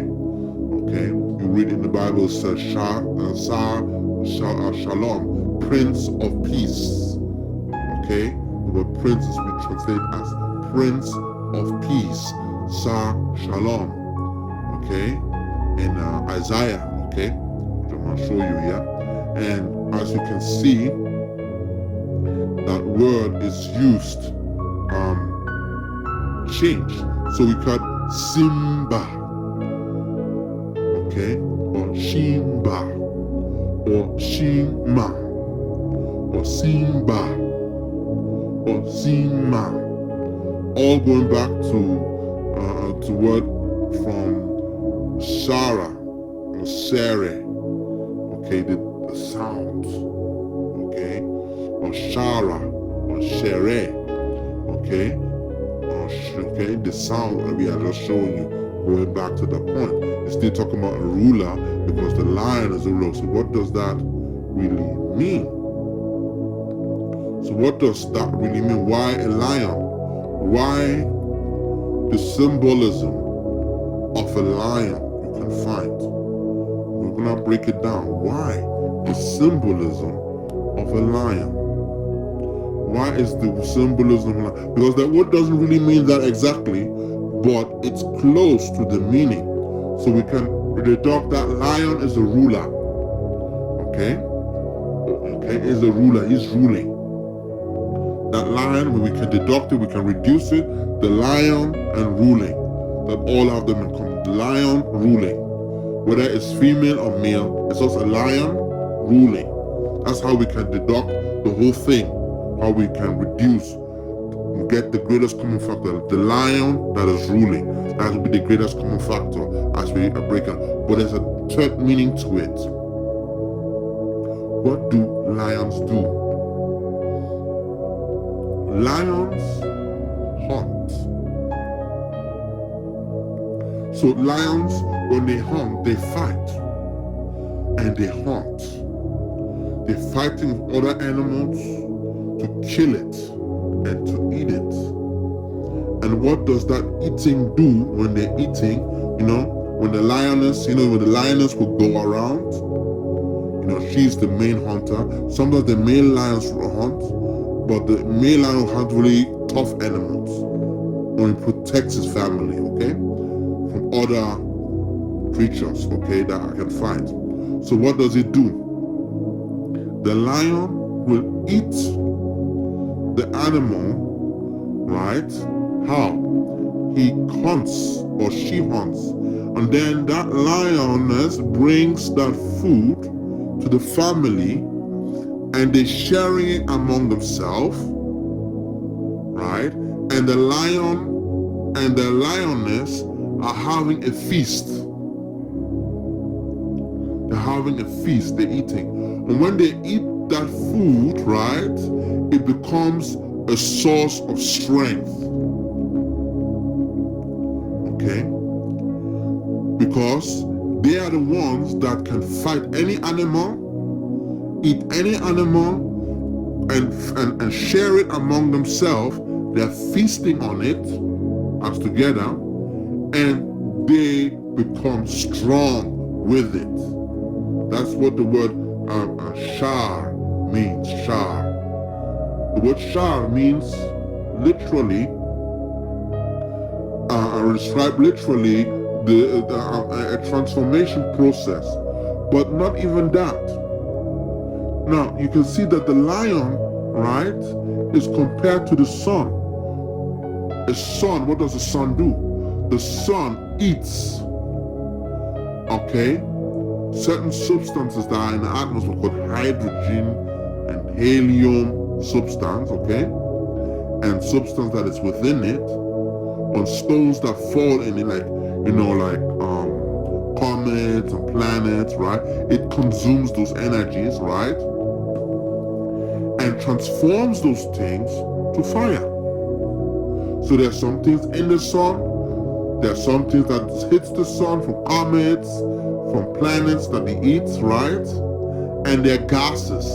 So he eats those things and the sun burns. That's the way the sun is, because fire what? Consumes. So, as you can see, that the word Shara has different pronunciation, okay, in the word. We have to go back in the ancient Hebrew again, for that is the original is Shara, from the word Yashara Allah. So what does Shara mean? Well, Shara means he consuming a form to form things. Shara means consuming a form to form things. Okay? Consuming a form to form things. Okay? That means when you throw something into the fire, and out of the fire something formed, new. Anything, whether you want to create a physical thing, or it's gonna be a different fire color or a reaction. There's a reaction happening.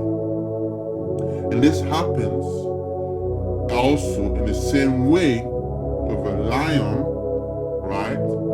And a lioness that eats food and consumes it. And what happens when they eat the food after they hunt it, they kill it, they cut it to pieces with their mouth and they're tearing it, what happens?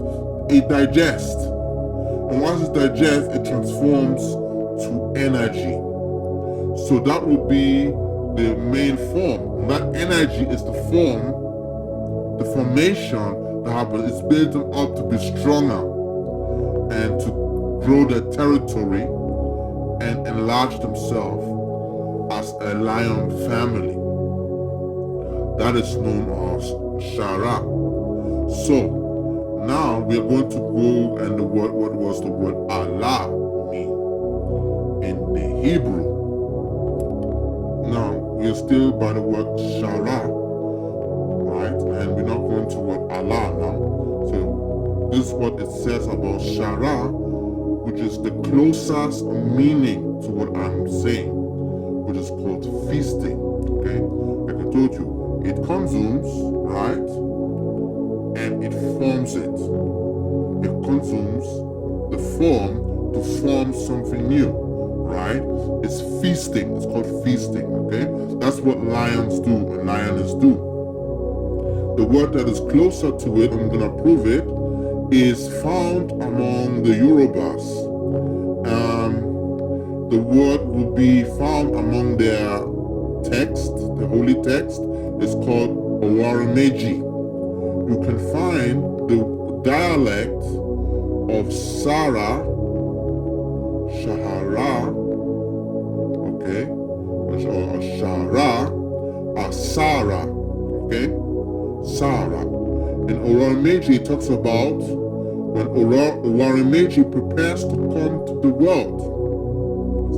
It says, on seeing the most of his elder brothers in having left, he too decided that it was time to come and see what the earth was like.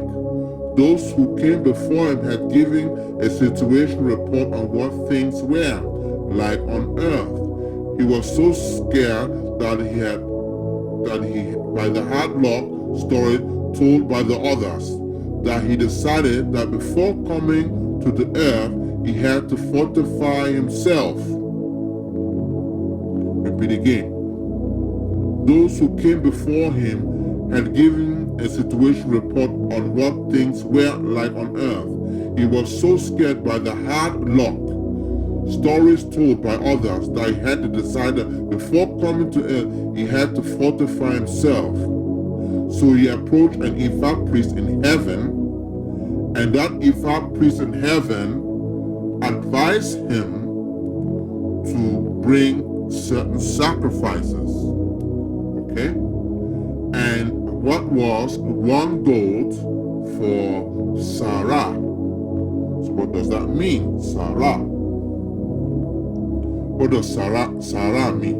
What does Sarah mean? Okay, we're going to Osa Meji. The same verse, another word is used. Again, the word is Sarah. Sarah.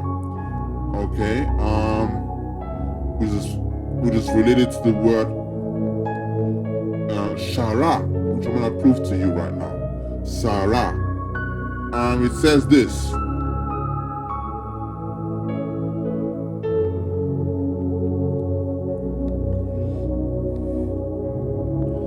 It says that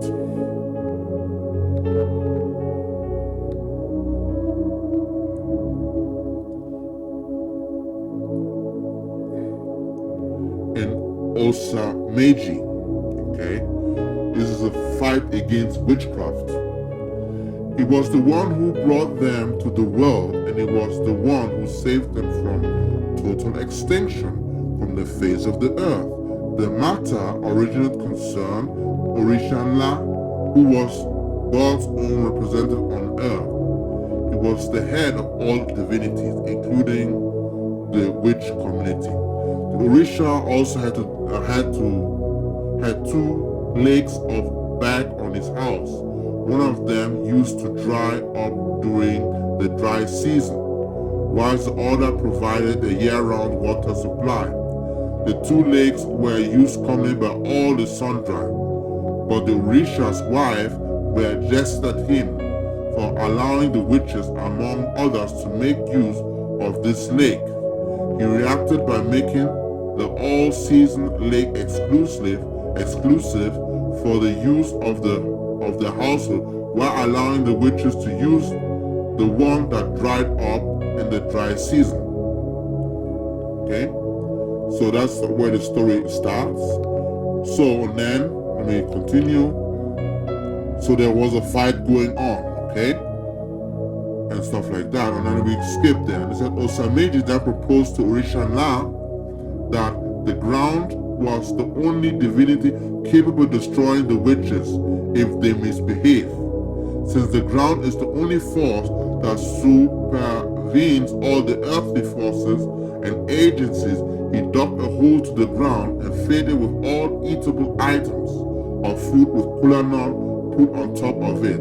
Then they made her swear on the ground to kill her or any of the offspring from generation to generation if they ever killed any of God's or Rumana's children without a just cause. She took an oath and ate the kola nut on top of the heap. She, however, asked them to let her know how she was to be fit if she could not kill any of God's or Rumana's children. Orishana replied that if he or any of these children offended them, or their matter was brought to them, he would atone for the offense by killing an animal, be it ram, goat, fowl, etc. Spill the blood outside the house. This signal that the offender was atoned to them for the offense committed. They should then leave him alone. That is the significance of the Sarah, which the children of God make to this day. This is a sign that the offering from a child of God will have to do. Okay? So that is in the Ifa, Osameji. So you can see the word Sarah was again an offering that they had to make. But what does the word Sarah mean? Well, I'm gonna give you the meaning now. In the same Ifa book, there are processes being explained on how the priest does his consultation, right? And the fourth point is said, if rejected, he can ask whether the person is required to make a feast, Sarah, to human beings in the form of food, drinks, aims, or cash, or in any kind. So it says Sarah or Sarah to human beings in form of food, drinks, aims, cash, or in any kind. So we're gonna break it down. So Sarah means feast, according to the definition, which is actually the proper definition, the closest definition. We're going to prove to you that that definition is correct. According to AI, okay, what does Sarah mean? Okay, we're going to break it down. According to AI, this is what AI says, okay? AI says, the name Sarah does not have a direct Yoruba equivalent. However, Sarah is a spiritual or religious context means generosity or sacrifice, often involve giving the needy or making spiritual offering. Sarah is also Arabic, a word, a term used in context of spiritual generosity in Yoruba culture to mean an offering and spiritual act of giving.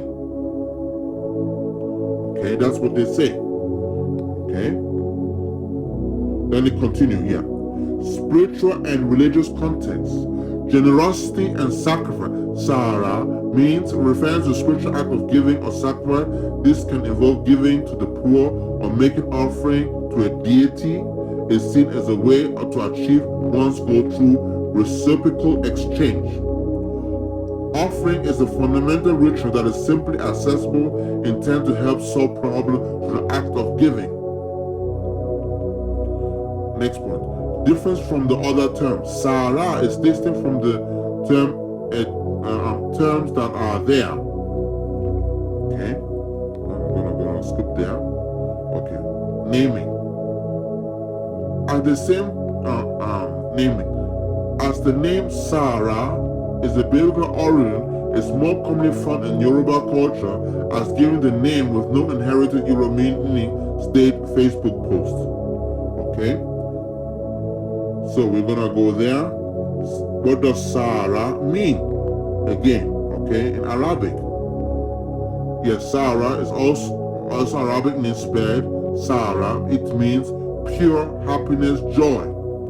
It's also a name given to the wife of the prophet Ibrahim. Ibrahim is Abraham. Okay.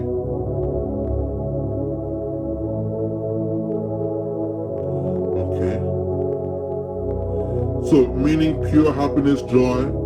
Spelling is popular to the wife of the Prophet Ibrahim. Latin translation Sarah. Sarah can be used, but Arabic pronunciation is Sarah.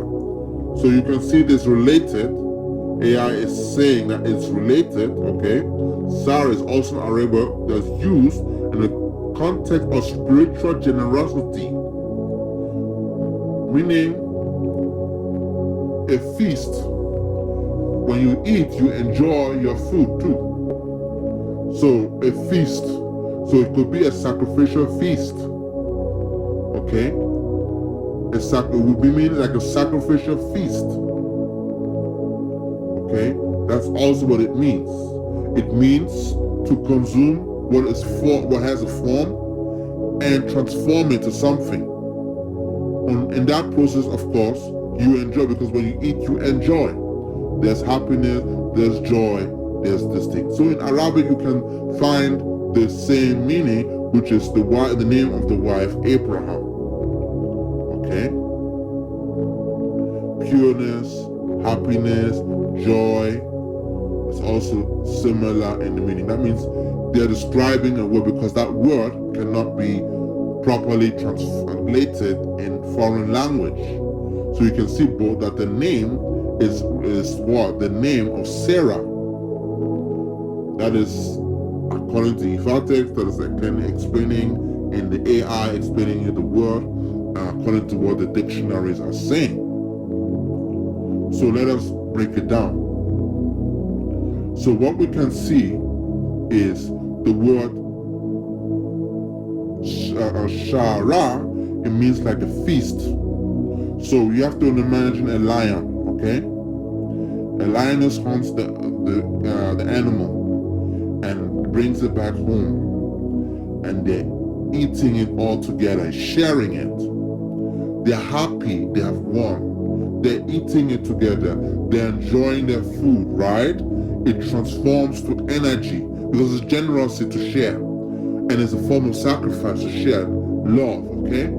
And it transforms that energy. That form is transformed into a new energy to form a new thing, which is growth, okay? Which is what we can call feast. It's called a feast. So I'm doing what we call feast. So, can you do feast to the Most High? Yes. You can bring a sacrifice to the Most High. It's a feast. When Jesus did the Lord's Supper, that's a feast. Same thing. He shared his bread with the people. He was the Lamb of the Most High. He shared himself with the people in the Lord's Supper. It's a form of feast. Okay, so or you bring it as a burnt offering, right? And you eat and the ritual you give it like the priest in the Bible. They would eat the leg of the cow. It's a feast. It's also a feast. That's also a form, and that's what they were actually doing. This is part of their culture, right? But what does it now mean? How can we understand it all together? You know, I'm just going round about to explain to you that word, how that word is used in changed and related, okay, over time. So we're gonna go and see how does that work with the name Allah in the Hebrew. Remember, El was changed from Allah to El. And it's not to say as Arabic Allah. An Arabic Allah, which I have to say is La is the deity. Al is the article. So Al is the article, the La. But in Hebrew, Al is not an article. It's a word, Allah. It means something. It's different. So we're going to explain to you what does Allah mean in the ancient Hebrew. It's not the same as Arabic, which I'm going to explain to that. But we're going to explain to you what does Allah mean. Allah in the context of Hebrew deals with a force that moves everything. We're talking about a space, a time-space force. Okay? That time-space force is what the scientists call the Big Bang. Okay? That time-space force that created space and time in the Big Bang.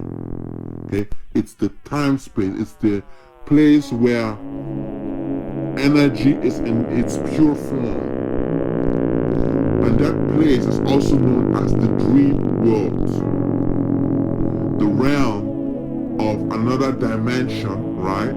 Where the dream world. So it's the time-space dream world, right? Where the world was created. So that's where the prophet will go in the dream world to prophesy in the time-space dimension before it materializes. Okay? Which is the world of purity. Okay? And that is called Allah. Okay? Because, and that involves your brain and your spinal cord, right? For you to connect into that realm. So it's called the time space, which you could also translate as the power being. Okay? The power being is that time space. Okay? That space of time where creation starts. That's the place where the Most High spoke and things happen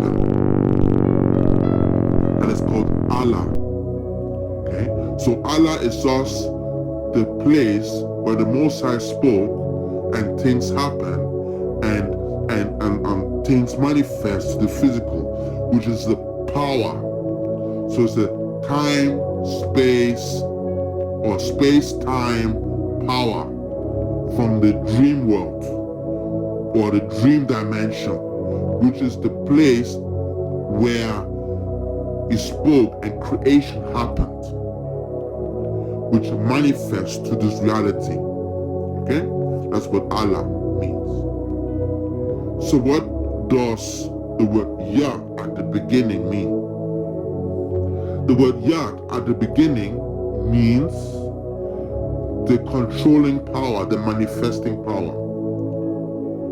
So is the Yah Shara Allah, which I'm going to break it down, is what? Is the manifesting, controlling, right? Power, okay? That rules, that consumes, okay? To manifest things from the dream world in this reality.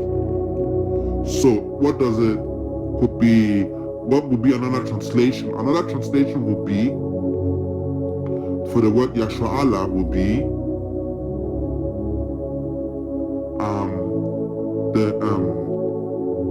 the power that transforms, the controlling power, the controlling manifesting power that transforms things from times and space into this reality.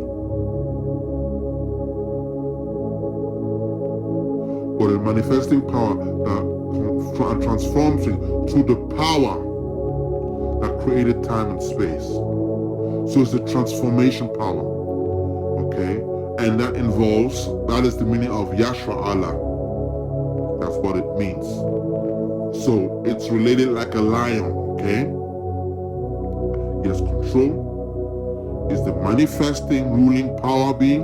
Is also another meaning for it, okay? You can say, but it's actually more a transformative, a ruler that transforms things. Because if you rule only by transforming things, because if you can control the food, right, source, you can control everything. If you control food source, you can control reality. You can change reality. Because without food, no one can live. So if you control food, you control everything. Okay? That is what it's saying. Okay?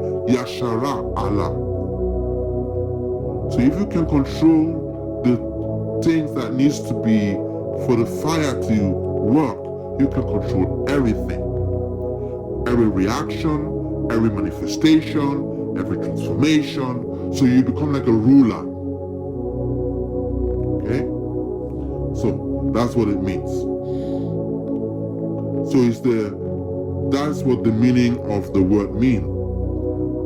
So we're gonna show you now in the scriptures where Israel or Yashra Allah is considered a lion. Okay? It's compared to as a lion. There are prophecies in the Bible comparing Yashra Allah or Israel like a lion. Let's go to Numbers chapter 23 verse 24. It says, "Behold, the people shall rise up as a great lion, and lift up himself as a young lion. He shall not lie down until he eat at the prey, and drink the blood of his slain." Okay? Who is he talking to? To Israel. Okay? Numbers chapter 23, 24. That's to Israel. The rest, when you go and study further the verse before, it says, "Behold, the people shall rise up as a great lion, and lift up himself as a young lion, and he shall not lie down until he eat of the prey, and drink the blood of the slain." So, Yashra Allah culture, you see, like we just described, Shara as feast, lion, right? Okay, and ruler. See the three things? These are the three things that describes the name Yahshua Allah, and the Most High is describing those things. Okay, and on top the sun, because remember in the prophecy of Joseph, the 11 stars and the sun and the moon bowing before him. The sun is Yahshua Allah.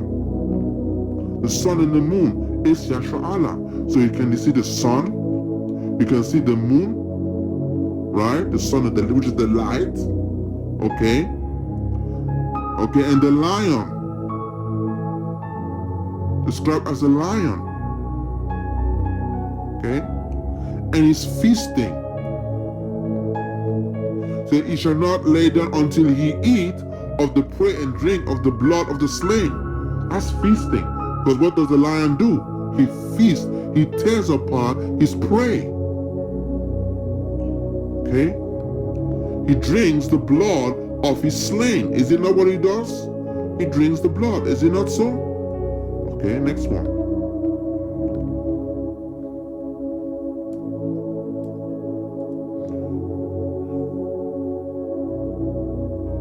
We're going to Numbers 24, verse 29. We're going to read this. Now watch this.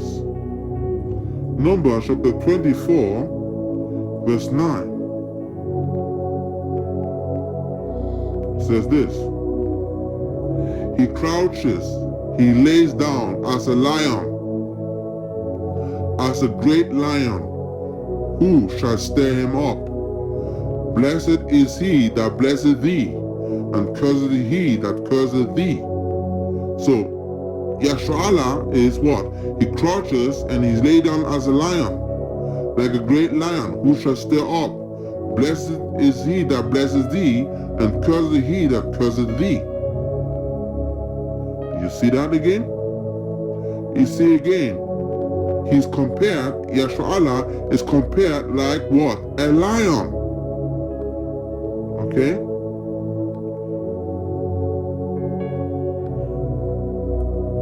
He's compared what as a lion. Okay, another one. The prophet Micah, chapter 5, verse 8. Now using the word Jacob, where Jacob for Yahshua Allah, remember. And the remnant of Jacob shall be among the Gentiles, in the midst of many people, as a lion among the beasts of the forest, as a young lion among the flocks of sheep, who, or if he go through, both tread it down and tear in pieces, and none can deliver. Again, Micah chapter 5 verse 8. And the remnant of Jacob shall be among the nations or the Gentiles, in the midst of the many people, as a lion among the beasts of the forest, as a young lion among the flocks of the sheep, who, if he go through, both tread it down and tear it in pieces, and none can deliver. None can deliver. That means if they start to, fight, you cannot do anything. If we, Yahshua Allah, will start to fight, you will die. No one can deliver you. That's what the Most High is saying, because the lion is the what? The ruler. He's the king of the forest. He's the king of animals, of the beasts. Okay? That's what he's saying. So he's saying Yahshua Allah is the what? The king of the beast.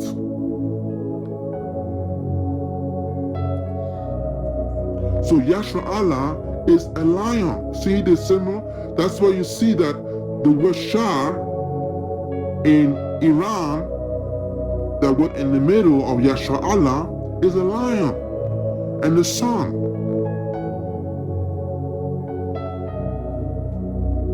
The scripture says also, ye are children of the light. Okay.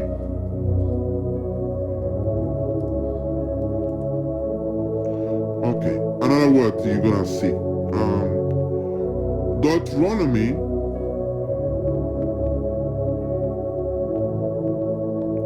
chapter 7, verse 6.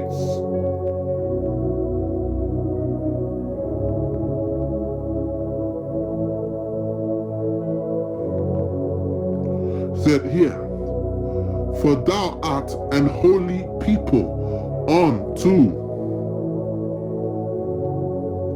the Lord thy God. Okay? The Lord thy God has chosen thee to be special people unto himself above all people that are upon the face of the earth. And let me read it again. For thou art a holy people unto the Most High. The Most High, the Almighty, has chosen thee to be a special people unto himself above all people that are upon the face of the earth. So you can see, what is that? Rulership. Shara in the word rulership. Now, does that mean we're supposed to rule with wickedness? No, that does not mean that. We're supposed to, when we rule, we're supposed to lead the people to righteousness. Because the people, right, we are both because we have responsibilities to take care of nature, of the creation, right? That's what he's trying to say. To take care of everybody in the family in this world, right? So that they can come close to the Most High. That was the point of Yashra'Allah. So Yashra'Allah is the name of these people that Deuteronomy 7 verse 6 talks about, showing you the rulership. So you saw rulership, you saw feasting, and you saw lion, right? And what do? They sacrifice always. They always do what are called sacrifices. And when you read back, I told you, they were always what? According to Osameji, the word Sarah, those that do Sarah, according to the story, they were fighting the what? The witches or the evils, because spirits can be also witch. A witch, a wizard. Angels can be witch and wizard. So they are fighting those evil spirits. Okay? Okay? You can see that they are the ones to fight the evil ones, because they are the children of the Almighty Creator. So you can see the meaning of Yashra'Allah in all of these things as we just see. The name means that. And to prove it, let us go to the story now on how Jacob got his name Yashra'Allah. Genesis chapter 22, Genesis chapter 32, verse 22. Genesis chapter 32, verse 22. Let's read. And he rose up that night and took his 2 wives, and his 2 woman servants, and his 11 sons, and passed over the ford of Jabbok. And he took them and sent them over the brook that sent over that he had. And Jacob was left alone, and 3 wrestled a man with him until the breaking of the day. And when he saw, he prevailed not against him, and touched the hollow of his thigh. And the hollow of Jacob's thigh was out of joint as he wrestled with him. And he said, let me go, for the day breaketh. But he said, I will not let them go except thou bless me. And he said unto him, what is thy name? And he said, Jacob. And he said, thy name shall not be called Jacob, but Yashra'Allah. For as a prince thou hast the power with the Almighty and with man, and hast prevailed.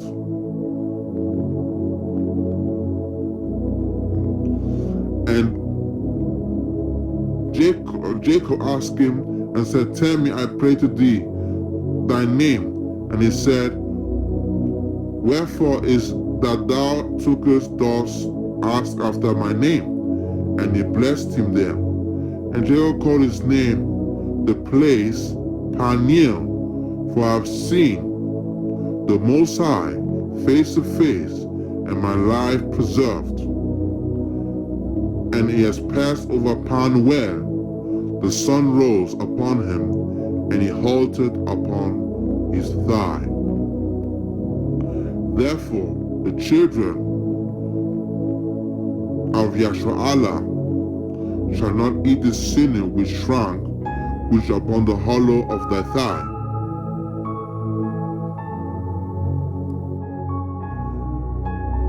Peniel, in that sense, deals with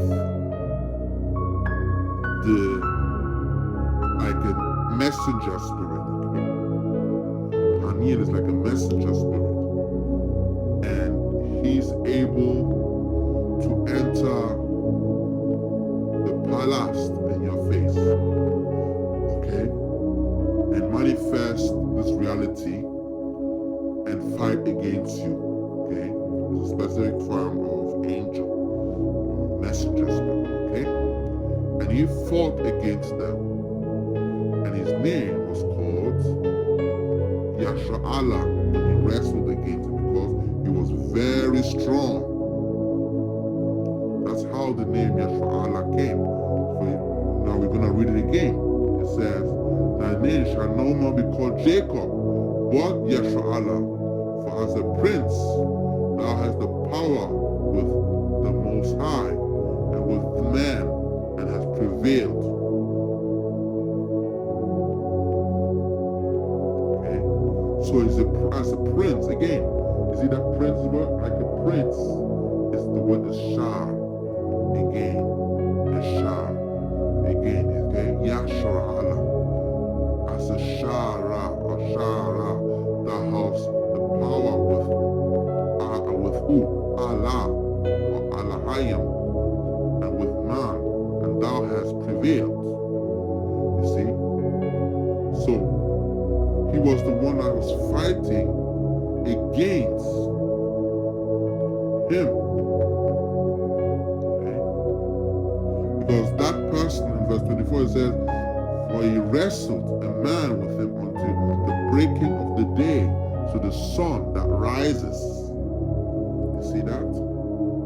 So again, related to the sun, it's related to the fire. It's again going to the core concept that Yashar'Allah is the rising sun. It's the lion, it's the sun that fights. Okay?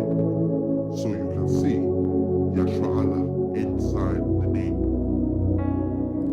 Now, according to the Angelic Encyclopedia, the word Israel or Yashar'Allah, Israel is a striver with God.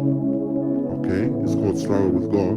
Yashar'Allah, an angel of the order of the Hayath, distinguished class of angels surrounding God's throne, and compared with the cherubims and the seraphim. The book of Angel Raziel, Israel's rank and the sixth of the throne's angel. In the prayer of Joseph of Alexandria, Gnostic Apocrypha, commanded by Origen and Eusebius, there is an occasion to expression, He who speaks to you, I, Jacob, and Israel, an angel of God, a principal archon spirit. Elsewhere in the same, I am Israel, the archangel of the power of the Lord, the chief tribune among the sons of God. Okay. Further along, Jacob, Israel identifies himself as an angel Uriel. In this apocryphon, patriarch Jacob is the archangel, angelic name, Israel, who entered the earthly life from a pre-existing time. In the third book of Enoch.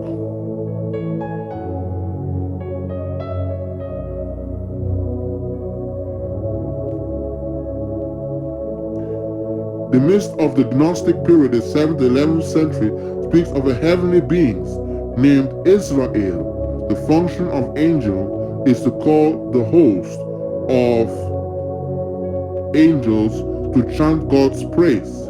He addresses them with the words, "Blessed be the Lord who is to be blessed." Philo identified Israel with the Logos. In Gutenberg, Legends of the Jews, Israel is distinguished. Jacob's commands, the throne of glory. Jacob's countenance in the throne of glory. Hakeloff 429, the book of Angel Razia. So, what we can say is this. Based on the information they're saying, is that before Jacob became Israel, he was an angel, a messenger spirit, and was brought to this earth into flesh, right? Okay, and through this experience coming to the flesh, Israel or Yahshua Allah was born. Okay, that's what they say, that he pre-existed in the spiritual realm before Adam and Eve, but came into flesh after Adam and Eve, after Abraham, as Jacob. And that was only revealed that you are Yahshua Allah. So what happened was, in the fight, according to the understanding, the angel power, the angelic power rose up out of him. And they are compared like cherubims and seraphim. And remember, the cherubim is what? We compared, Adam was compared to the cherubim, right? And Yahshua Allah is compared to the cherubim. That means the cherubim is what? A lion. Yahshua Allah is like a lion, like the cherubim.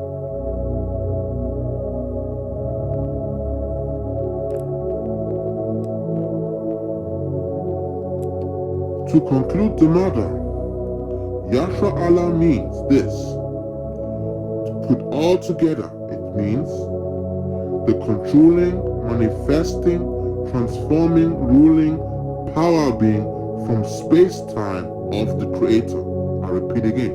Yahshua Allah means the controlling, manifesting, transforming, ruling, power being from space-time of the Creator.